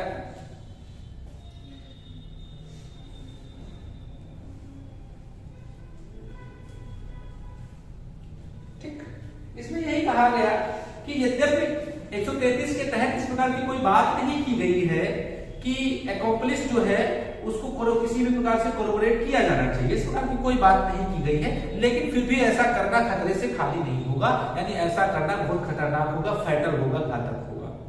ठीक है, इसलिए प्रयास ये किया जाना चाहिए। ये रूल ऑफ प्रूडेंस है, ये विवेक का नियम है कि वो अपने आप से क्या करना चाहिए, उसको कोरिलेट कर लेना चाहिए, न्यायालय को तभी आगे फॉरवर्ड करना चाहिए, आगे करना चाहिए, क्योंकि एक बार कन्विक्ट करने के बाद फिर उसको रिवर्स करना बहुत मुश्किल हो जाता है। तो इसलिए एक्सप्लिस के विटनेस के आधार पर ही अगर ऐसा किया जाना है तो उस स्थिति में थोड़ा सा क्या कर लिया जाना चाहिए। हालांकि ऐसी कोई हर्डल नहीं है, कोई बाधा नहीं है कि नहीं किया जा सकता, किया जा सकता है, लेकिन उस स्थिति में फिर क्या हो जाएगा कि जो जस्टिस है, जो न्याय है, वो सुनिश्चित करना मुश्किल हो जाएगा। ठीक है, इस प्रकार की बात इस वाले केस में कही गई। तो ये हमारा हो गया 114 बी और 133। कोई बाधा नहीं है, कोई कंट्राडिक्टरी नहीं है, बस उसमें क्या है उसको समझने की बात है, वो रूल ऑफ लॉ है और ये रूल ऑफ प्रूडेंस है। रूल ऑफ प्रूडेंस क्या कहता है कि वो प्रिजम्पशन करनी है तो उस स्थिति में सावधानी पूर्वक पहले उसको कोरिलेट कर लिया जाना चाहिए, और कोरिलेट एक पार्ट का भी किया जा सकता है और उसके बाद उसको 133 के तहत कन्विक्शन उसका किया जा सकता है। इस प्रकार की बात की गई। अब हम समझेंगे 114 का क्लॉज सी, ठीक है, सेक्शन 114 का क्लॉज सी जो बेसिक बात कर रहा है कंसीडरेशन इन नेगोशिएबल इंस्ट्रूमेंट। अब नेगोशिएबल इंस्ट्रूमेंट की जैसे ही बात आती है वैसे एनआई एक्ट एप्लीकेबल हो जाता है, ठीक है। एनआई एक्ट का मतलब बिल ऑफ एक्सचेंज भी हो सकता है, प्रॉमिसरी नोट भी हो सकता है और चेक भी हो सकता है। क्या क्या हो सकता है? चेक भी हो सकता है, प्रॉमिसरी नोट भी हो सकता है और बिल ऑफ एक्सचेंज भी हो सकता है। तो इसमें अगर ये प्रेजुम्पशन किस बात की प्रेजुम्पशन की जाएगी? प्रेजुम्पशन जो की जाएगी इसमें वो प्रेजुम्पशन इस बात की जाएगी कि अगर नेगोशिएबल इंस्ट्रूमेंट किसी को दिया जा रहा है तो वो सामान्य रूप से किसी कंसीडरेशन के फलस्वरूप ही दिया जा रहा है। कोई प्रतिफल मिला होगा तभी चेक किसी को दिया गया है, तभी प्रॉमिसरी नोट किसी को किया गया हो, क्या बिल ऑफ एक्सचेंज जो है वो भी किया गया है। तो उसी के संदर्भ में सेक्शन 114 का क्लॉज सी जो है बात करता है और कहता है कि जहां पर जो एक्सेप्टर है वो यंग है, इग्नोरेंट मैन है, ठीक, और कंप्लीटली अंडर ड्रावर्स कंट्रोल है, जो जिसने लिखा है ड्रावर्स के इन्फ्लुएंस में रहने वाला व्यक्ति है, तो वहां पर ये माना जा सकता है कि कोई कंसीडरेशन ना हो, लेकिन जनरली ये माना जाएगा कि कंसीडरेशन। मतलब क्या कि अगर किसी ने किसी को चेक दिया हो, वो व्यक्ति उसके नीचे का है, पूर्ण कंट्रोल में है, ठीक है, जैसा वो चाहे उससे वैसा कराए, ठीक। तो उस स्थिति में ये प्रेजुम्पशन जो है वहां पर क्या हो जाएगी? कम हो जाएगी, ये प्रेजुम्पशन नहीं की जाएगी कि वहां पे कंसीडरेशन है, लेकिन जनरली वो क्या होगा, बिना कंसीडरेशन के कोई एनआई जो है नेगोशिएबल इंस्ट्रूमेंट है वो नहीं दिया गया है, इस प्रकार की कल्पना की जाएगी। यानी बिना प्रतिफल के कुछ किया गया है, नेगोशिएबल इंस्ट्रूमेंट जो जारी किया गया है वो प्रतिफल के साथ ही जारी किया गया है। इस प्रकार की बात सेक्शन 114 के सबसेक्शन क्लॉज सी में कही गई। अब अगली जो बात की गई वो बात की जा रही है डी में कॉन्टिन्यूटी ऑफ थिंग की, ठीक है। कॉन्टिन्यूटी ऑफ थिंग की बात क्या की जा रही है कि भाई जो चीजें हैं वो निरंतरता की स्थिति में है, इसके बारे में प्रेजुम्पशन करेगा न्यायालय। अब इसमें जो सबसे महत्वपूर्ण बात है वो ये क्या कि अगर कोई एक पार्टनर है, वो दूसरे पार्टनर के साथ कोई व्यवसाय कर रहा है, ठीक, तो जब तक उसका कंट्राडिक्टरी साबित नहीं कर दिया जाएगा तब तक न्यायालय तो ये प्रेज्यूम करेगा कि वो पार्टनर है, वो उसका पार्टनर है। न्यायालय क्या प्रेज्यूम करेगा कि वो उसका पार्टनर है। उसी प्रकार प्रिंसिपल एजेंट वाली बात भी यहां पर एप्लीकेबल हो जाएगी।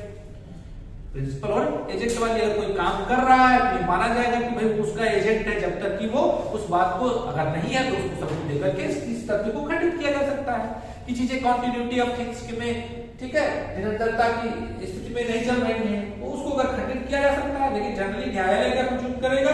न्यायालय यही प्रेज्यूम करेगा कि वो उस स्थिति में चल रही है। अगर कोई पार्टनर है फर्म का, दो लोग हैं, तो जब तक उनका अगर कोई व्यवसाय उन्होंने शुरू किया और एक बार वो एस्टेब्लिश हो गया कि उनकी रिलेशनशिप पार्टनरशिप की है, पार्टनर है वो, तो न्यायालय प्रेज्यूम करेगा कि वो पार्टनर है, जब तक कि कंट्रेरी इज नॉट प्रूव्ड, जब तक कंट्रेरी साबित नहीं कर दिया जाता, ठीक है। उसी प्रकार प्रिंसिपल और एजेंट के संदर्भ में है, मास्टर एंड सर्वेंट के संदर्भ में है, या दो लोग एक स्थिति में रह रहे हैं उसके संदर्भ में भी वही बात स्थिति लागू होगी, ठीक है। 114 बी कंटिन्यूटी ऑफ थिंग के प्रेजुम्पशन की बात की जा रही है। लेस इंपॉर्टेंट है, कोई इंपॉर्टेंट नहीं, बस इसको समझ लेना है।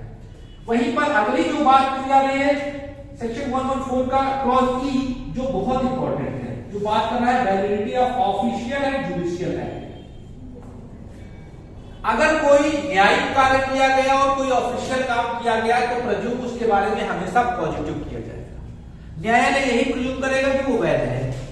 अब सरकार ने कोई, पार्लियामेंट ने कोई एक्ट बनाया तो उसके बारे में अगर वो न्यायालय के सामने जाएगा तो न्यायालय तो यही प्रेज्यूम करेगा कि ये वैध है। जैसे फॉर एग्जांपल की बात करें भी ईडब्ल्यूएस को लेकर के एक रिट पिटीशन फाइल की गई और ऑनरेबल कोर्ट ने कहा कि ये कॉन्स्टिट्यूशनल फ्रॉड नहीं है, ये वैलिड है। क्यों वैलिड है?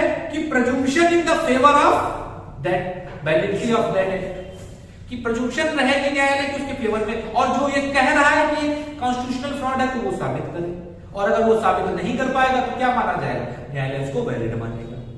तो किसी भी ऑफिशियल कोई ऑर्डिनेंस जारी किया, कोई आदेश जारी किया, उत्तर प्रदेश सरकार ने बहुत सारे जो गवर्नमेंट काउंसिल्स थी उनकी भर्तियां की, ठीक है, उनको हायर किया। अब उसको लेकर के चैलेंज किया गया, सुप्रीम कोर्ट के सामने केस चल रहा है कि भाई ये जो भर्तियां की गई है ये ठीक तरीके से नहीं की गई है, ठीक प्रकार से प्रोसीजर का फॉलो नहीं किया। तो अगर आप ये कह रहे हैं तो न्यायालय तो ये प्रूव करेगा कि भर्तियां ठीक प्रकार से हुई है, और अगर आप कह रहे हो कि वो ठीक से नहीं हुई तो आप साबित करो, बर्डन ऑफ प्रूफ आपके ऊपर होगा। न्यायालय 114 क्लॉज ई के तहत ये मानेगा कि वो वैलिड है, वो ऑफिशियल एक्ट और जुडिशियल एक्ट के दायरे में अगर किया गया है तो वैलिड है, उसमें किसी भी प्रकार की कोई समस्या नहीं। ठीक, अब जो इंपॉर्टेंट बात है वो क्या, जुडिशियल एक्ट की, इनको एक थोड़ा सा इंपॉर्टेंट है तो अलग अलग समझ लेते हैं। जुडिशियल एक्ट क्या है, ऑफिशियल एक्ट की क्या बात करते हैं। तो जब हम जुडिशियल एक्ट की बात करेंगे तो जुडिशियल एक्ट का मतलब क्या, कि किसी जजमेंट में न्यायालय ने, कोर्ट ने जजमेंट के दौरान कुछ एविडेंसेस को रिकॉर्ड किया है, वो जुडिशियल एक्ट। ठीक है, अगर फॉर एग्जाम्पल के लिए कि न्यायालय ने किसी व्यक्ति का स्टेटमेंट रिकॉर्ड किया किसी जजमेंट में, तो माना यह जाएगा कि वो स्टेटमेंट व्यथा जैसा था वैसा ही रिकॉर्ड किया गया। उसमें किसी भी प्रकार, अगर कोई ये कह रहा है कि जैसा उसने कहा था वैसा नहीं रिकॉर्ड किया तो वो साबित करे, क्योंकि प्रोज्यूक्शन तो ये फेवर में है कि जो जैसा उसने कहा था वैसा ही न्यायालय ने उसको रिकॉर्ड में लिया, अभिलेख में लिया। वो जुडिशियल एक्ट की बात करते हैं। एक महत्वपूर्ण केस था इसमें, state of Maharashtra versus R S. Nayak, बहुत इंपॉर्टेंट केस है, मुख्यमंत्री थे महाराष्ट्र के, उनसे रिलेटेड केस है, state of Maharashtra versus R S. Nayak. इसमें कड़वी इंपॉर्टेंट केस है ये, 1982 का। State of Maharashtra versus R S. Nayak, वो नायक मूवी वाले नायक नहीं, ठीक है, ये नायक ही थे लेकिन ये दूसरे वाले नायक थे। तो था क्या, ये थे सीएम, कहां के, महाराष्ट्र के।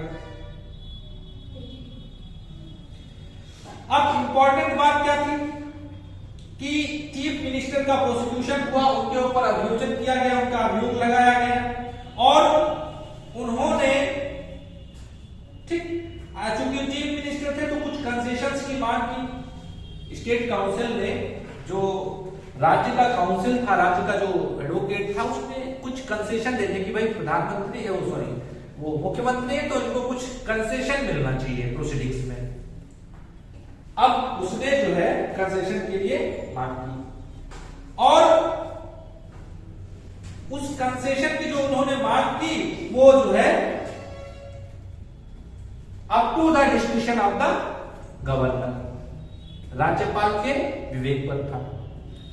उस बात को सीधा सीधा कोर्ट ने क्या किया, अपने जजमेंट में नोट डाउन कर दिया कि भाई इन्होंने चीफ मिनिस्टर, जो स्टेट काउंसिल था उसने चीफ मिनिस्टर होने के नाते कुछ कंसेशन मांगे थे, और वो कंसेशन जो है गवर्नमेंट के अप्रूवल के लिए थे, और गवर्नमेंट जो गवर्नर के अप्रूवल के लिए थे, गवर्नर के डिसीजन के लिए छोड़ दिए गए थे। लेकिन जो गवर्नर था वो गवर्नर ने परमिशन नहीं दी।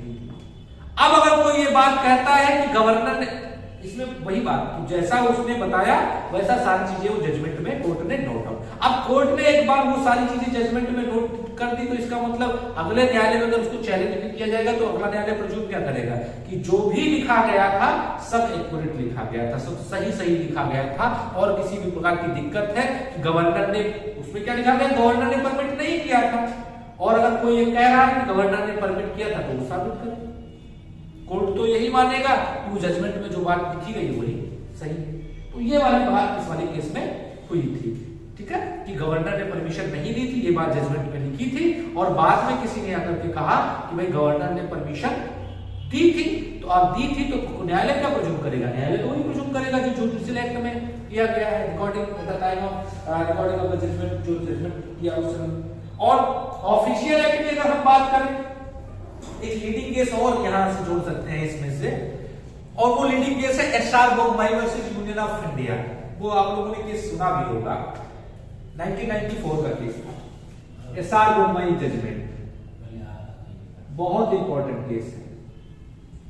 SR Bommai versus union of India, कब का केस है? 1994 का, 1994, इसी से रिलेटेड है डी वाले।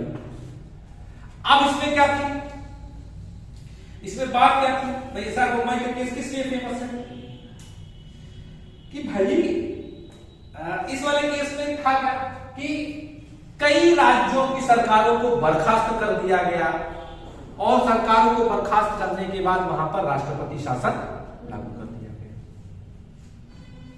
राष्ट्रपति शासन या राज्यपाल शासन? राज्यपाल शासन की कोई कहीं पर बात आती है इंडियन कॉन्स्टिट्यूशन में, या राष्ट्रपति शासन ही लगता है? प्रेसिडेंट रूल लगता है, गवर्नर रूल लगता है? प्रेसिडेंट रूल लगता है। तो इसको ध्यान रखना, गवर्नर रूल नहीं होता, प्रेसिडेंट रूल होता है, ठीक, क्योंकि गवर्नर तो उसका प्रतिनिधि होता है। तो प्रेसिडेंट, कई राज्यों की सरकारें भंग कर दी गई, और कई राज्यों की सरकारें भंग करने के बाद क्या किया गया, वहां पर राष्ट्रपति शासन लागू कर दिया गया, और इसको लेकर के चैलेंज किया गया कि भाई सरकार ने ये जो काम किया है ये बुरी मंशा के साथ किया है, जहां अपोजिट पार्टीज की गवर्नमेंट थी वहां पर बर्खास्त कर दिया है और बाकी जगह पे बर्खास्त नहीं किया। अब न्यायालय क्या प्रचुप करेगा कि अगर राष्ट्रपति शासन लगाया गया है, सरकारें बर्खास्त की गई हैं, तो इसका मतलब ये वैलिड है, प्रिजम्पशन वैलिड है, और अगर कोई कह रहा है ये बुरी नियत से किया गया तो वो साबित करे। ठीक है, अगर कोई बुरी नियत से कर रहा है तो 114 ई की जो प्रिजम्पशन है न्यायालय की, वो तो फेवर रहेगी, वैलिड है, ऑफिशियल है, ऑफिशियली काम किया गया। 356 आर्टिकल 356 प्रेसिडेंट रूल लगाया गया, 356 राष्ट्रपति शासन लागू किया गया, सरकारें बर्खास्त करके राज्य की, और वो वैलिड है, और अगर कोई कह रहा है कि बुरी नियत से किया गया है तो साबित करे। इस ये वाली बात एसआर बोम्मई के केस में कहा गया कि भाई it is declared that in interpreting the constitution neither motive nor bad faith nor abuse of power can be presumed। ये नहीं प्रिज्यूम किया जाएगा कि बुरी नियत से किया गया है, बैड मोटिव था। 114 तो यही कह रही है, उसमें तो लगाने की बात की गई 356 में, और यहां पर वो मानेगा क्या कि वैलिड है, अगर कोई कह रहा है तो साबित करो। वही वाली बात एसआर बोम्मई के मामले में निकल करके सामने आई। और इसी प्रकार एक और एग्जांपल इसे ले सकते हैं। अक्सर आप लोगों ने देखा होगा कि सरकारें क्या करती हैं कि जो ब्यूरोक्रेट्स उनके फेवर के नहीं होते हैं उनको प्रतीक्षा कर डाल देती हैं, सस्पेंशन हो जाता है, उनको कहीं ऐसी जगह पर पोस्ट पहुंचा दिया जाता है। बहुत सारे एग्जांपल्स इसे मिलेंगे। तो अगर किसी आईएएस ऑफिसर को, किसी ब्यूरोक्रेट को, किसी सचिव सेक्रेटरी स्तर के व्यक्ति को, या किसी भी जो एडमिनिस्ट्रेटिव ऑफिसर है उसको इधर से उधर उसका ट्रांसफर किया जाता है, उसका सस्पेंशन किया जाता है। अब जो ट्रांसफर और सस्पेंशन होगा उसको क्या माना जाएगा, उसके बारे में सेक्शन 114 की जो क्लॉज ई है वो कह रही है, फेवर में कर रही है स्टेट, उस राज्य के और या उस गवर्नमेंट के फेवर की बात कर रही है कि भाई ये प्रिजम्पशन तो हम करेंगे, ये वैलिड अच्छी नीयत से किया गया है, और अगर आप कह रहे हो बुरी नीयत से किया गया तो आप साबित करो। ठीक है, ऐसा ही एक केस हुआ था state of Haryana versus Hariram Yadav 1994 का केस। स्टेट ऑफ हरियाणा, तीसरा केस इससे रिलेटेड क्योंकि ये थोड़ा सा इंपॉर्टेंट पार्ट है। State of Haryana versus Hariram Yadav,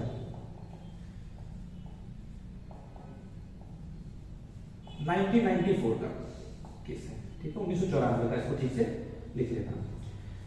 इसमें वही बात थी कि अगर जो ट्रांसफर किए गए हैं या सस्पेंशन या डिसिप्लिनरी एक्शन लिया गया है, किसी के खिलाफ कोई अनुशासनात्मक कार्रवाई की गई है, ठीक है, और वो अनुशासनात्मक कार्रवाई डिसिप्लिन एंड अपील रूल्स 1969, ठीक है, all India services discipline and appeal rules 1969 के तहत की गई है, तो वहां पर यह माना जाएगा कि जो भी डिसिप्लिनरी एक्शन अनुशासनात्मक कार्रवाई की गई है वो वैलिड है, और अगर कोई कह रहा है कि बुरी नियत से की गई है तो उसको साबित करें। ये वाली बात कही गई कि all India services discipline and appeal rules 1969 के तहत अगर कोई डिसिप्लिनरी एक्शन लिया गया है तो वो एज इट इज वैलिड है और वो तब तक वैलिड रहेगा जब तक कोई कंट्री उसको प्रूव न कर दे। ऐसा न्यायालय इस प्रिजम्पशन के आधार पर करेगा। ये वाली बात टेक्निकल के सामने आ गई। उसके बाद अगला जो है हम बात करते हैं FD, common course of business. Common course of business की जब हम बात करते हैं तो कॉमन कोर्स ऑफ बिजनेस में एक महत्वपूर्ण बात आ जाती है सेक्शन 16। इसके साथ हम समझेंगे क्या, जो सेक्शन 16 थी उसमें हमने कुछ पढ़ा था इंडियन एविडेंस एक्ट की सेक्शन 16। इंडियन एविडेंस एक्ट की जो सेक्शन 16 थी जब हमने उसको पढ़ा था तो उसमें भी कॉमन कोर्स ऑफ ट्रांजैक्शंस की बात की गई थी।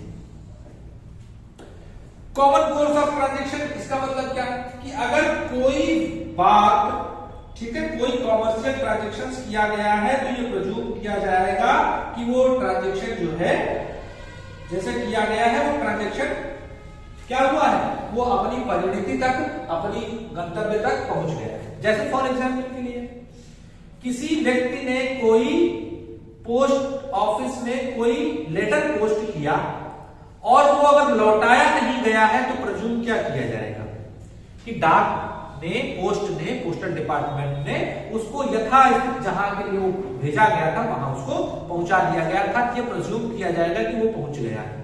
तो वही बात यहां पर है, कॉमन कोर्स ऑफ बिजनेस में अगर कोई बात की गई है तो ये माना जाएगा कि वो जिसके लिए की गई थी वो हो गया है। अब जो सेक्शन 16 एविडेंस एक्ट भारतीय साक्ष्य अधिनियम की धारा 16 की हम बात करें तो धारा 16 कहती है where there is question whether a particular act was done the existence of any course of business according to which it naturally could have been done is relevant fact. और वो अपने आप में क्या है, रेलेवेंट फैक्ट है, तथ्य fact, सुसंगत तथ्य।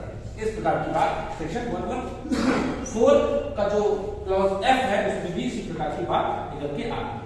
एक केस था इसके संदर्भ में हरिहर बनर्जी वर्सेस रमेश रामाशसी रॉय, ठीक है, हरिहर बनर्जी वर्सेस रामाशसी रॉय, ठीक, प्रीवी काउंसिल का जजमेंट था।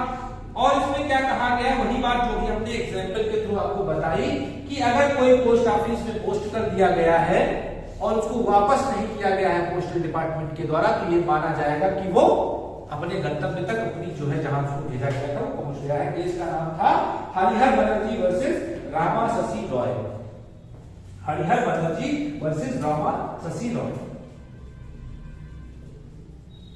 हरिहर बनर्जी वर्सेस रामाशसी रॉय, ठीक, हरिहर बनर्जी वर्सेस रामाशसी रॉय का केस इस प्रकार की बात की। हालांकि कोई इतना इंपॉर्टेंट नहीं है, जो एग्जांपल हमने दिया पोस्टल डिपार्टमेंट का वो इसमें आया था, ये कोई इतना इंपॉर्टेंट नहीं। अगली की अगर हम बात करें तो वो बात करता है विद होल्डिंग ऑफ एविडेंसेस की। सेक्शन 114 का जो जी क्लॉज है वो बात करता है विद होल्डिंग ऑफ एविडेंस, यानी साक्ष्य को क्या करने से, विद होल्ड करना, मतलब विद होल्ड करना मतलब रोकना, है ना। तो विद होल्डिंग का बात करती है तो इसका मतलब क्या कि अगर किसी व्यक्ति से ये कहा गया कि भाई आपके पास ये डॉक्यूमेंट है, किसी को सम्मन किया गया कि आपके पास ये डॉक्यूमेंट है, आप उस डॉक्यूमेंट को न्यायालय के सामने प्रस्तुत कर दीजिए, और अगर वो प्रस्तुत नहीं करता है तो क्या प्रस्तुत किया जाएगा, यही प्रस्तुत किया जाएगा कि वो सबूत जो होगा वो उसके खिलाफ होगा, इसीलिए वो प्रस्तुत नहीं करेगा। ये प्रोज्यूशन कॉमन मैन करेगा, और यही न्यायालय भी कॉमन मैन से थोड़ा सा है, तो वो मैन से ही बनकर के न्यायालय बना है तो कोई आदमी ही, तो वो भी क्या प्रोज्यूम करेगा, सेक्शन 114 के क्लॉज जी के तहत वो प्रोज्यूम करेगा कि भाई अगर कोई अपने एविडेंस उससे कहा गया प्रस्तुत करने के लिए और नहीं प्रोड्यूस कर रहा है, non production of such evidence, क्या माना जाएगा कि वो उसके खिलाफ जाएगा, उसके अगेंस्ट होगा, इसीलिए वो प्रस्तुत नहीं कर रहा है, वो अपने आप फंस जाएगा उसमें, ऐसा भी हो सकता है, इसलिए वो प्रस्तुत नहीं कर रहा है। ठीक, Habib Mohammad versus state of Hyderabad 1954 का केस है, Habib Mohammad versus state of Hyderabad.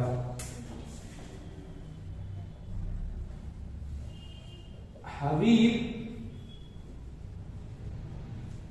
Mohammad versus state of Hyderabad 1954 का ये जजमेंट है, इसमें इस प्रकार की बात कही गई। न्यायालय ने यही कहा कि अगर किसी को प्रस्तुत करने के लिए कहा गया है और प्रस्तुत करने से टर्न आउट हो जाता है, नहीं प्रस्तुत करता है, तो उसमें माना जाएगा ये उसके अनफेवर की बात है। वो डॉक्यूमेंट जो होगा, वो एविडेंस क्या होगा, उसको अनफेवर करेगा, उसके अगेंस्ट जाएगा, इसलिए वो प्रस्तुत करने से अपने आप को बचाता है। ठीक, अब एक महत्वपूर्ण बात इसमें और,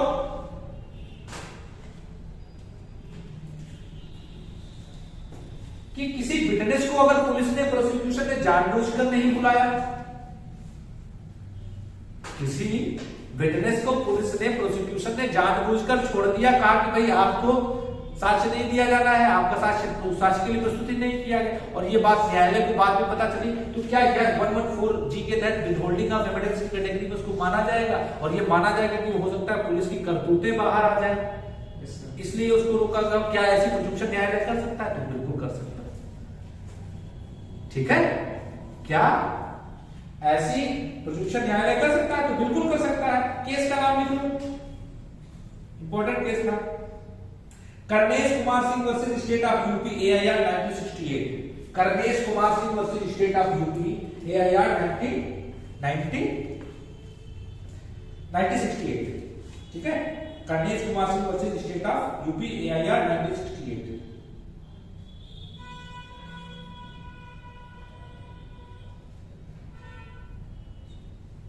ठीक, इसमें था क्या कि एक करनेश Kumar Singh versus state of UP 1968 लिखना है, ठीक है, यहां पे लिखे दे रहे हैं, करनेश Kumar Singh versus state of UP 1968। एक व्यक्ति का मर्डर हो गया और उसकी मर्डर के जो आई विटनेसेस थे, सारे आई विटनेसेस को प्रस्तुत ना करके एक आई विटनेस को प्रस्तुत किया गया, यानी एक आई विटनेस को छोड़ दिया गया, उसका नहीं लिया गया। अब मामला यह था कि जो उस आई विटनेस को नहीं लिया गया, तो क्या वो प्रोसिक्यूशन के खिलाफ जा सकता था? इसीलिए प्रोसिक्यूशन ने उसको प्रस्तुत नहीं किया। तो कोर्ट ने इसमें कहा कि अगर जहां पर कई आई विटनेसेस हैं, कई लोगों ने उस घटना को होते हुए देखा, उसमें से एक का छोड़ दिया जाना किसी भी प्रकार से कोई गलत प्रिजम्पशन के लिए अंडर आर्टिकल 114G के तहत कोई गलत उदाहरण करने के लिए कोई जो स्पेस है वो नहीं छोड़ता है। अगर हाँ दो लोगों ने देखा और दोनों को छोड़ दिया जाए आई विटनेसेस को, तो उस स्थिति में ये ग्रॉस नेग्लिजेंस की कैटेगरी में आएगा, और उस स्थिति में ये प्रिजम्पशन, ये डाउट एग्जिस्ट हो जाएगा न्यायालय के मामले में, और न्यायालय क्या करेगा कि भाई ऐसा एविडेंस छोड़ दिया गया है, तो इसका मतलब क्या है कि वो अनफेवर करेगा उनको प्रोसीडिंग्स में, इसीलिए उन्होंने उसको छोड़ दिया। ये वाली बात इस वाली केस में कही गई। ठीक है, तो ये क्लियर हो गया ना, ये वाला विथहोल्डिंग ऑफ एविडेंस। अगर किसी से प्रस्तुत करने के लिए कहा गया और वो प्रस्तुत नहीं करता, तो ये माना जाएगा कि उसको अनफेवर करेगा प्रोसीडिंग्स में। और अगर कई लोग आई विटनेसेस हैं, उसमें से एक को किया गया, बाकी को छोड़ दिया गया, तो ये माना जाएगा ठीक है, कोई दिक्कत नहीं, उसमें प्रिजम्पशन को रॉन्ग नहीं करेगा। ठीक, और अगर सबको छोड़ दिया जाएगा तो उस स्थिति में करेगा। और अगर मान लो किसी कोई पुलिस ऑफिसर है, कोई किसी पोस्ट पर है, उसका वो किसी भी प्रकार से उससे संबंधित है और उसको प्रोसिक्यूशन ने प्रस्तुत नहीं किया, उसको एग्जामिन नहीं किया, और जबकि उसको करना चाहिए था उस केस में, तो क्या उसको माना जाएगा कि वो अनफेवरेबल हो सकता है उसके खिलाफ, इसलिए नहीं किया कि वो बहुत सत्यवादी है, ईमानदार पुलिस ऑफिसर था, और ईमानदार पुलिस ऑफिसर था तो वो सही बात बताएगा, तो इससे डिपार्टमेंट की हो सकता है बदनामी हो जाए। अगर उसको छोड़ दिया गया तो ये भी माना जाएगा कि उस स्थिति में प्रिजम्पशन न्यायालय यही करेगा कि विथहोल्ड कर दिया गया ऐसे एविडेंस को, महत्वपूर्ण एविडेंस को, तो उस स्थिति में ये चीजें उसके अगेंस्ट जाएंगी, अनफेवरेबल जाएंगी, तो इसलिए उसने छोड़ दिया है, तो ये स्थिति भी हो सकती है उस स्थिति। ठीक है, फिर आगे देखते हैं रेफ्यूजल टू आंसर द क्वेश्चन। ये भी 114G से रिलेटेड है कि अगर न्यायालय ने किसी से कोई क्वेश्चन पूछा, अब उसने कोई साइलेंट है, वो कोई जवाब नहीं दे रहा है, silence amounts to speak. Silent का मतलब क्या समझा जाएगा कि वो बोल रहा है, और बोल क्या रहा है, ये बोल रहा है, ये बता रहा है, ये हिंट दे रहा है कि भाई जब मैंने बोला, अगर मैंने मुंह खोला तो तो मेरे वो अगेंस्ट बात चली जाएगी, इसलिए वो बोल नहीं रहा है, ऐसा न्यायालय प्रिज्यूम करेगा सेक्शन 114 के एच के। Refusal to answer the question, अगर वो चुप रहता है, अगर वो मना कर देता है कि मैं नहीं बताऊंगा, तो भी वो माना जाएगा क्या कि वो प्रिज्यूम्पशन करेगा, न्यायालय ये ऐसे प्रिज्यूम्पशन करेगा कि भाई वो उसकी अगेंस्ट जा सकती है, इसलिए वो नहीं कह रहा है। ठीक है, अगर किसी से आंसर देने की अपेक्षा की जाती है और वो आंसर नहीं देता है, तो ये माना जाएगा कि वो आंसर उसको फंसाएगा। और इसके संदर्भ में एक महत्वपूर्ण बात, एक और प्रोविजन हमको ध्यान में रखना है, वो ध्यान में रखना है आर्टिकल 20 का क्लॉज 3।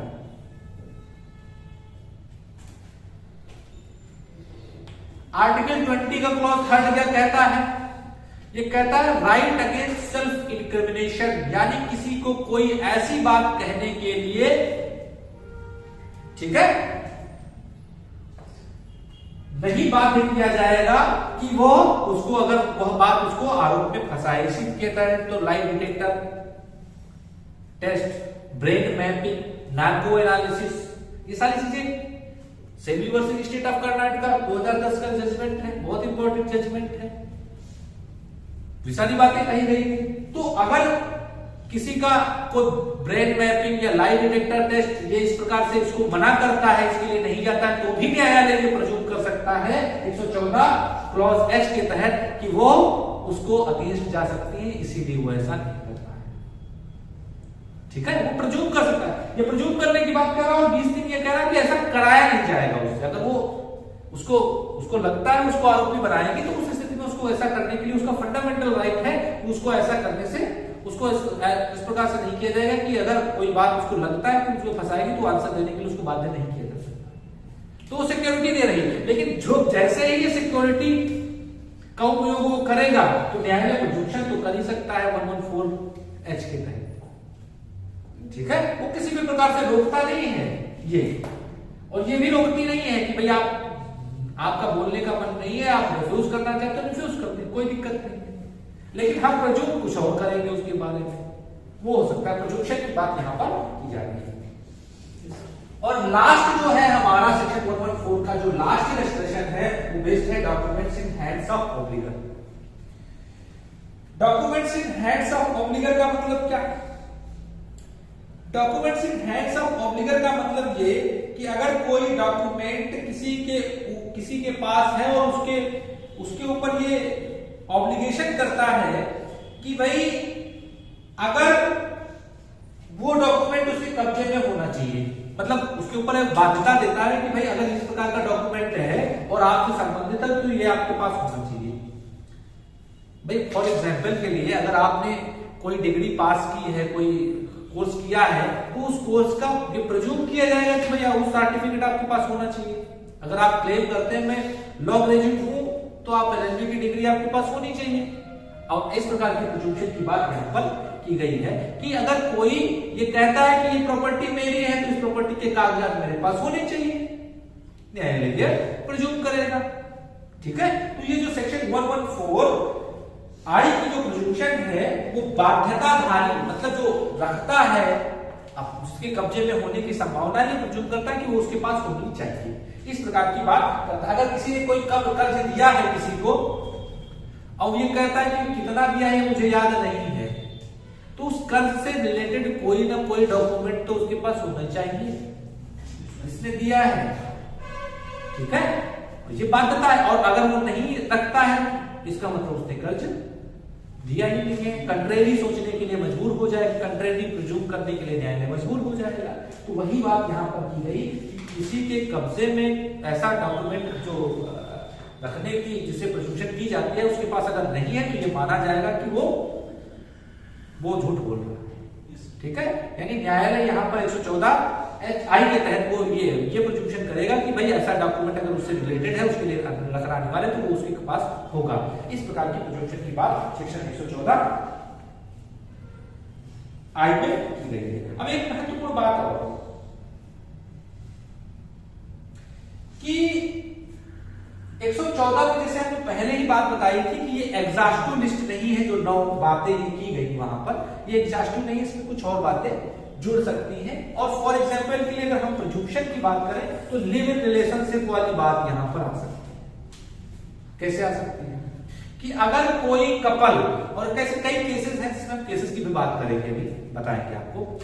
114 धारा 114 जो सीआरपीसी एविडेंस एक्ट की है वो क्या कहती है कि भाई प्रोजुक्शन की आप सर्टेन फैक्ट्स, कुछ तथ्यों के अस्तित्व की, अगर दो लोग बिना शादी किए हुए 5 साल 10 साल से एक जगह पर एक साथ एक छत के नीचे रह रहे हैं, शादी नहीं की, तो उनकी स्थिति क्या है, लिव इन रिलेशनशिप की ही तो है। लेकिन वो दोनों लोग आपस में समाज को क्या प्रेजेंट कर रहे हैं, समाज को क्या बता रहे हैं कि हम लोग आपस में पति पत्नी हैं। ठीक, तो न्यायालय भी ये प्रूव करेगा कि वो पति पत्नी हैं जब तक कंट्रेरी प्रूव्ड नहीं कर दिया जाता। वो भी बात यहां पर आई, हालांकि इसमें कहीं पर मेंशन नहीं की गई, लेकिन वो बात इसी के अंतर्गत आ जाएगी। वो प्रोजुक्शन भी यही बात है। कंट्रेरी जब तक कोई ये प्रूव नहीं कर देता ये लिव इन रिलेशनशिप में रह रहे हैं, तब तक न्यायालय क्या मानेगा? अगर समाज के लोग ये कह रहे हैं कि हाँ वो ऐसे रह रहे हैं और पति कई जगह जिक्र कर रहा है उसको अपनी पत्नी के रूप में, तो माना जाएगा कि वो पति पत्नी है, भले ही उनकी शादी हुई हो ना हुई हो। न्यायालय प्रजूम तो यही करेगा, उपधारणा तो यही करेगा। बाकी अब अगर किसी को कंट्रेरी लग रहा है तो कंट्रेरी कर है तो प्रूव करे। ऐसे केस हुआ था, उस केस का नाम अगर लिखना चाहो, क्योंकि इसमें आप 9.9 हमने इसमें बैरन में दिए, 10वां आप अपना ऐड कर दीजिए, live in relationship as to presumption about marriage, ठीक है, या प्रोजुक्शन अबाउट मैरिज, ऐसा करके कर लो। तो जब इस प्रकार की बात आएगी तो माना जाएगा कि वो लीगली वेडेड कपल है, और जब तक कि कंट्रेरी प्रूव्ड नहीं कर दिया जाएगा न्यायालय यही प्रूव करेगा। केस का नाम था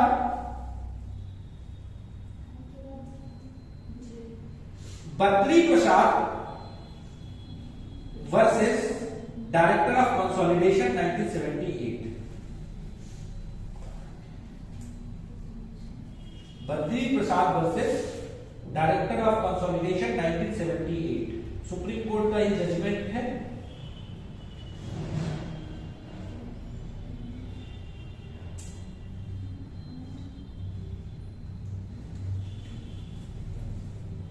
ठीक, Badri Prasad versus director of consolidation, चकबंदी निदेशक AIR 1978, सुप्रीम कोर्ट 1557।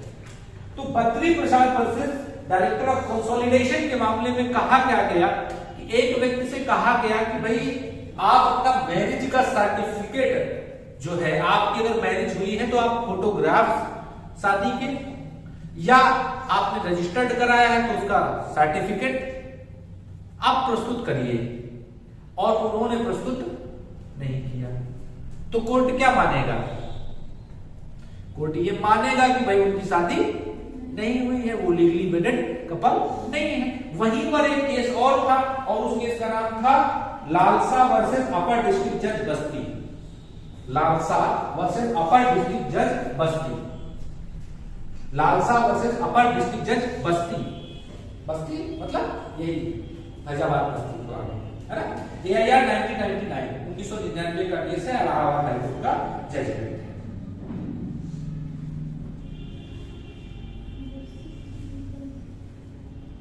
ठीक है, एडिशनल अपर डिस्ट्रिक्ट जज, एडिशनली अपर डिस्ट्रिक्ट जज बस्ती, लालसा वर्सेस अपर डिस्ट्रिक्ट जज बस्ती